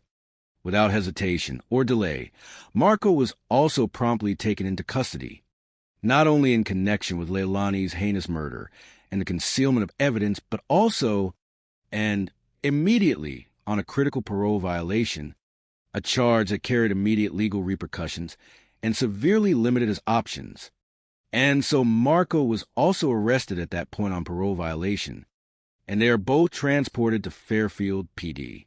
The simultaneous and dual arrests were profoundly critical, effectively bringing both key players into the direct custody and under the intense scrutiny of law enforcement, thereby setting the intricate psychological stage for their subsequent high-stakes interrogations. The net of justice was tightening irrevocably. By the time the seasoned detectives finally sat down with Jessica Quintanilla in the stark, cold, and unforgiving environment of an interrogation room, it was with haunting and dramatic irony Halloween night itself, a deeply somber and almost macabre backdrop to profound gravity of the interview that was about to commence. Her initial demeanor immediately struck the experienced investigators as chillingly composed, almost eerily calm, and bordering on outright disdain. I would say she was calm, but almost seemed annoyed that we burdened her by bringing her down here and were asking her what she's thinking is stupid questions.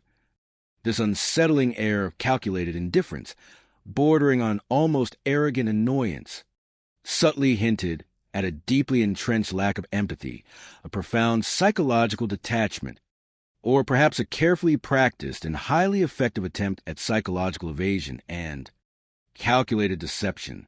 She immediately adopted a classic and predictable defensive strategy, one commonly employed by those with something profound to hide.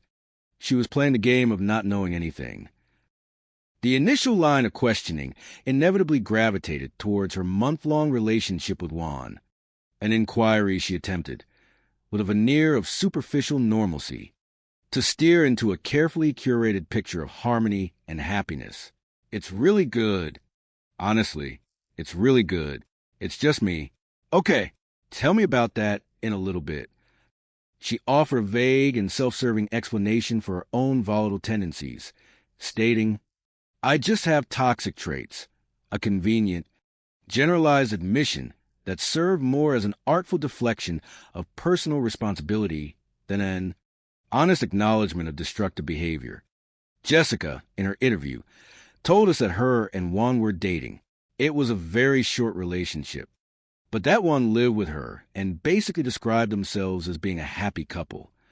This painted a harmonious, stable, and untroubled picture of their life together, a narrative that was, by this point in the investigation, already irrevocably crumbling under the overwhelming weight of Juan's detailed testimony and the rapidly accumulating forensic evidence.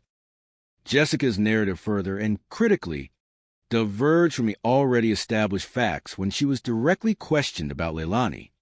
Jessica contradicts everything Juan told them. When specifically asked about any potential violence one might have inflicted upon her, did one ever shoot at him? She dismissed the notion with a dismissive wave. Regarding her precise whereabouts on the fateful Halloween weekend, in her timeline of the weekend, Jessica told us that she had gone to, I think, several Halloween parties. These details were, as criminal psychologists and experienced detectives would discern, likely carefully fabricated and strategically designed to deliberately place her far from the exact scene of the crime in any direct implicating involvement, but the most glaring, critical, and frankly transparent denial came when she was directly confronted about Juan's unequivocal relationship with Leilani. Are you aware of Juan's relationship with Leilani? I don't think they have a relationship. You don't think they have a relationship? Why would Juan tell me earlier that he has a relationship with Leilani? I don't know. Her feigned ignorance, a transparent and clumsy attempt to desperately distance herself from the core, burning motive of irrational jealousy, was swiftly noted and instantly cataloged by the astute and increasingly skeptical investigators as a significant tell of her deliberate deception. The sheer theatricality of her denial only served to highlight her guilt rather than obscure it. At a certain critical juncture in an increasingly intense interrogation, Jessica made an unexpected and highly unusual request to speak directly with her brother Marco.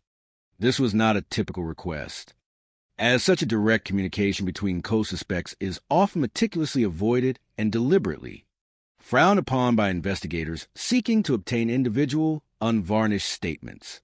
However, in this particular, unique instance, the request was strategically allowed, driven by a calculated tactical decision on the part of the detectives.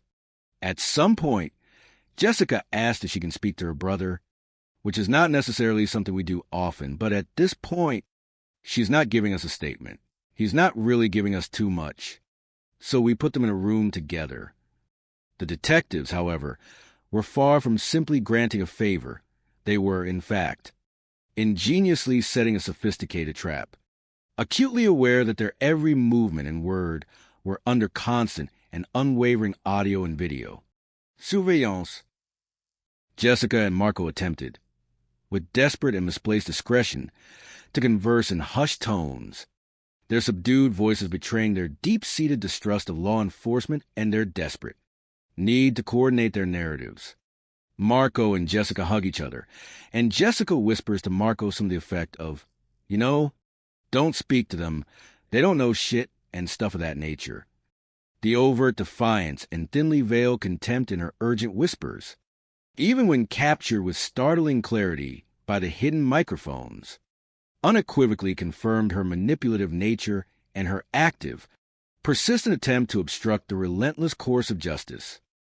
The psychological breakthrough arrived with terrifying clarity when, in a moment of utter panic and what she believed to be complete privacy, Jessica uttered the words that sealed her fate and irrevocably shattered any remaining semblance of her fabricated innocence. She's whispering, but you can hear it. She's saying, "What did you tell them about the body?" This particular, incriminating question, inadvertently blurted out in a moment of extreme psychological pressure and profound misjudgment, was the undeniable smoking gun of her incontrovertible complicity, which obviously begs a question. If you didn't know about the body, how would you ask that?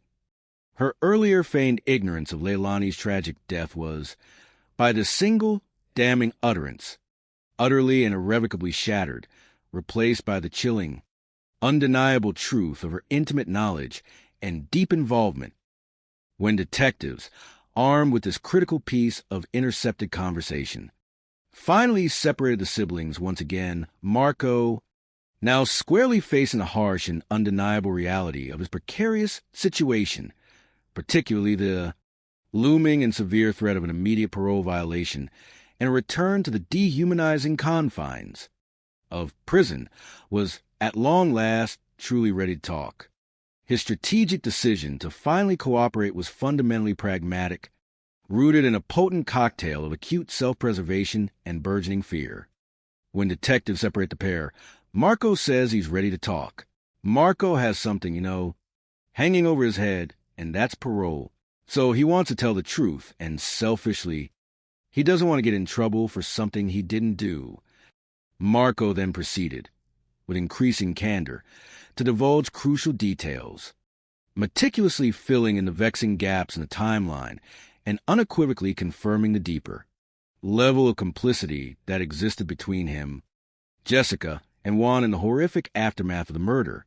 He explicitly stated that he had, in fact, met Juan for the very first time on the grim morning after murder, a meeting orchestrated directly by Jessica and Juan themselves, propelled by immediate panic and criminal necessity. Marco tells us that he actually meets Juan for the first time that morning, and Juan and Jessica tell him that we fucked up. This blunt, damning admission revealed the immediate desperation of the two principal actors and their calculated, reckless decision to involve Marco, a known violent felon, in their rapidly unraveling and heinous cover-up.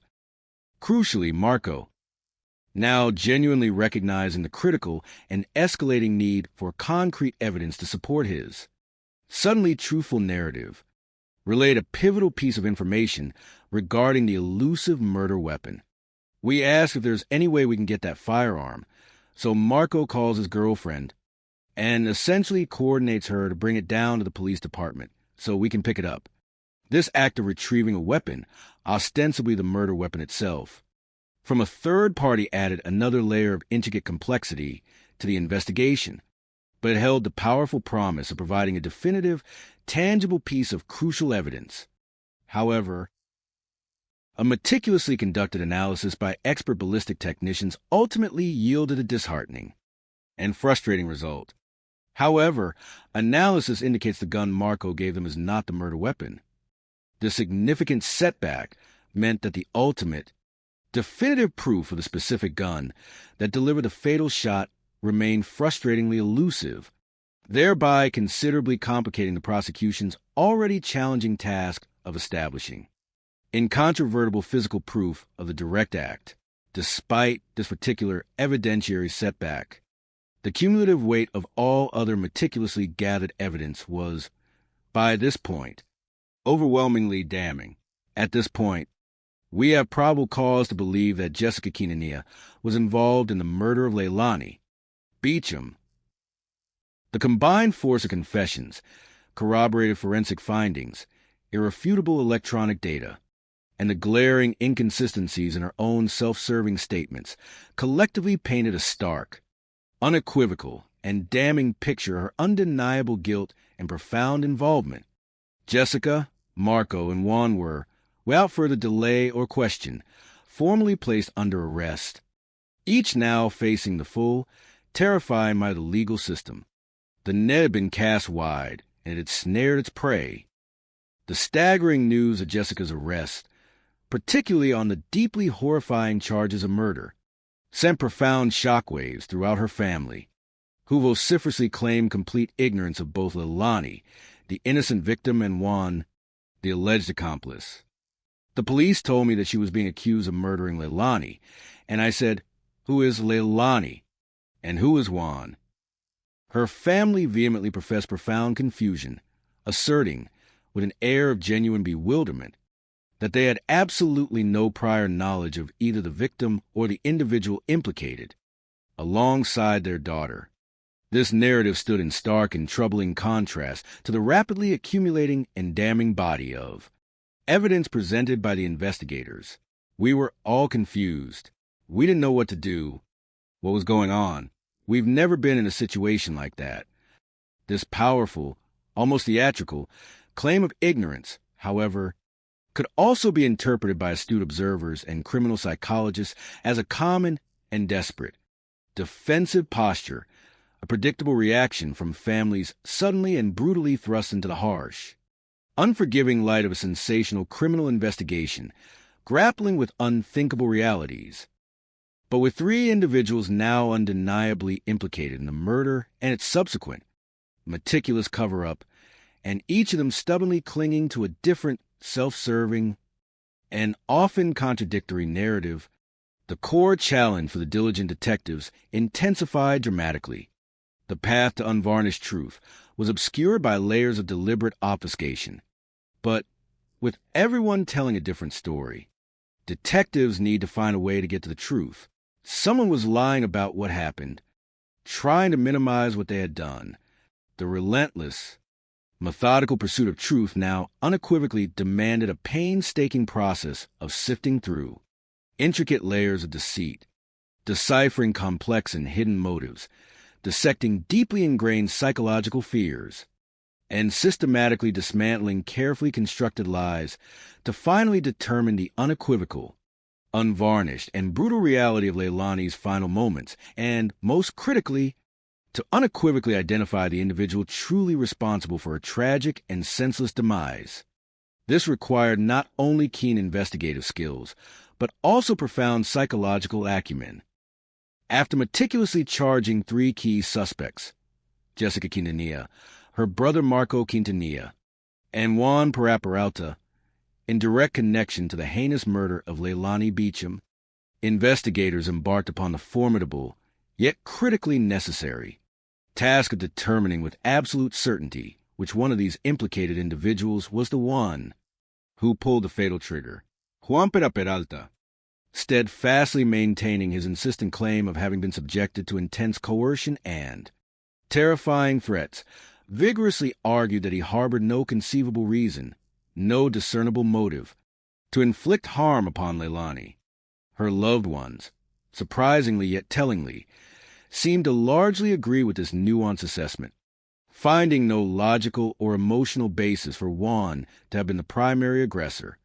From everyone I spoke with, Juan and Leilani's relationship was casual and nothing serious at all, Officer Grimm relayed, carefully summarizing his extensive conversations with those closest to Leilani. Leilani and Juan had known each other, I think for about a year, and they had been kind of friends with benefits. There was no expectations in their relationship.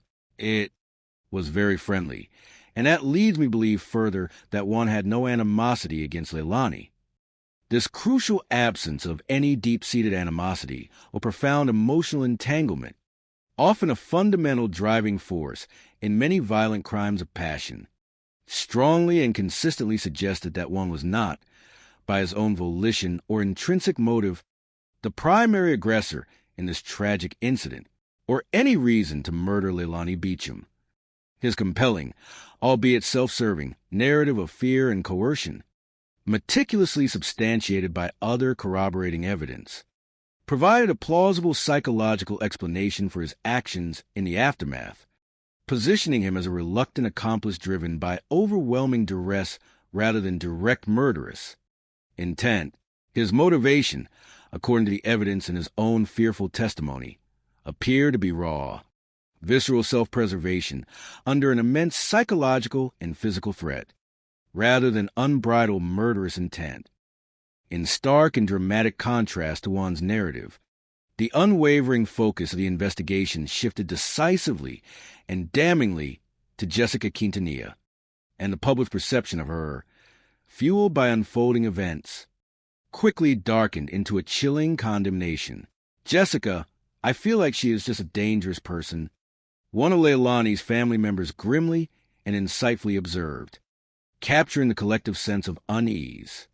Leilani's family further reported an overwhelming flood of disturbing anecdotal stories and deeply negative accounts concerning Jessica, which inexplicably surfaced immediately after her arrest became a matter of undeniable public knowledge and widespread news. Leilani's family says that after Jessica's arrest, they've been flooded with negative stories about her.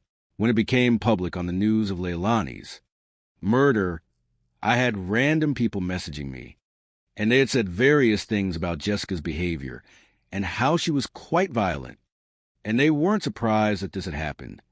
This copious outpouring of anecdotal evidence, while not always legally admissible in a court of law, nevertheless painted a profoundly compelling and disturbing psychological portrait of a young woman with a long, consistent and unsettling history of volatile, aggressive, and often impulsive tendencies. She was, according to these accounts, a person profoundly prone to sudden, destructive, and violent outbursts, especially when her deep-seated possessive nature or narcissistic vulnerabilities were fundamentally challenged or directly threatened. These character traits, particularly in the context of a tumultuous relationship, often serve as crucial indicators for a criminal psychologist attempting to understand the predisposition towards violent acts. Crucially, meticulously sifted social media posts, a surprisingly rich and often unfiltered treasure trove of human interaction and emotional expression in the modern age, provided irrefutable digital breadcrumbs that further illuminated and tragically presaged the escalating conflict. These digital records revealed an unsettling and highly significant prior incident involving both Jessica and Leilani. This documented, pre-existing animosity served as a chilling precursor to the murder, providing a clear, undeniable, and compelling motive rooted in jealousy and possessiveness. Social media posts reveal there was another incident involving Jessica and Leilani about a week before the murder took place. The specific setting for this prior, volatile confrontation was one of the very car sideshows that Leilani so cherished and regularly attended, events that for her symbolized community and joy. Juan and Leilani attended a sideshow in the Sacramento area, and Jessica was there. The confluence of the estranged, jealous ex-girlfriend, the new, seemingly innocent acquaintance, and Juan's prized possession vehicle, a symbol of his identity and affections, collectively created an intensely combustible and psychologically charged environment. Jessica came up to the vehicle, seeing Leilani in Juan's car, and opened up the door, started antagonizing Leilani, and was like trying to fight her. This unprovoked, aggressive physical and verbal assault from Jessica, targeting Leilani for merely being in Juan's company, painted a stark, unflattering picture of her profound, irrational jealousy, her deep-seated possessiveness, and her frightening inability to control her impulses, laying a chilling foundation of escalating hostility that would, tragically and inevitably, culminate in murder. Leilani, according to those present, was genuinely bewildered and terrified by the intensity of the unprovoked outburst. She was like, "This girl freaked out on me. I didn't even know who she was. She was mad that I was with Juan." This documented incident vividly and disturbingly demonstrated Jessica's undeniable capacity for public confrontation, her profound need for control, and her fiercely proprietary, almost pathological, feelings toward Juan, thereby unequivocally establishing a clear pattern of escalating, targeted hostility that ended in the ultimate tragic violence. To further solidify and incontrovertibly prove their case against Jessica, detectives, acting with swift legal precision, obtained a crucial search warrant for all of Jessica's electronic devices. They correctly anticipated that her extensive digital footprint would not only corroborate the narrative emerging from Juan's confession, but also the independent eyewitness accounts of her violent jealousy. The deep, meticulous dive into her Instagram records yielded a pivotal and exceptionally damning piece of evidence, one that directly and unequivocally refuted her earlier, transparent claims of complete ignorance regarding Juan and Leilani's prior intimate relationship. Jessica Quintanilla had stated that she did not know that Leilani and Juan had a prior sexual relationship. In the Instagram record, she stated very clearly that she was aware of that. Her carefully constructed, self-serving denial was utterly and systematically dismantled by her own damning words, permanently captured and immutably stored in the digital realm. The social media data further revealed the raw, untamed, and intensely destructive nature of her profound jealousy. She had spoken about that incident at the sideshow and spoke about it in a very derogatory way, about Leilani kind of mocking her and laughing at her. She did not like seeing Leilani in a car with Juan. These myriad digital traces, undeniably authentic and precisely dated, provided irrefutable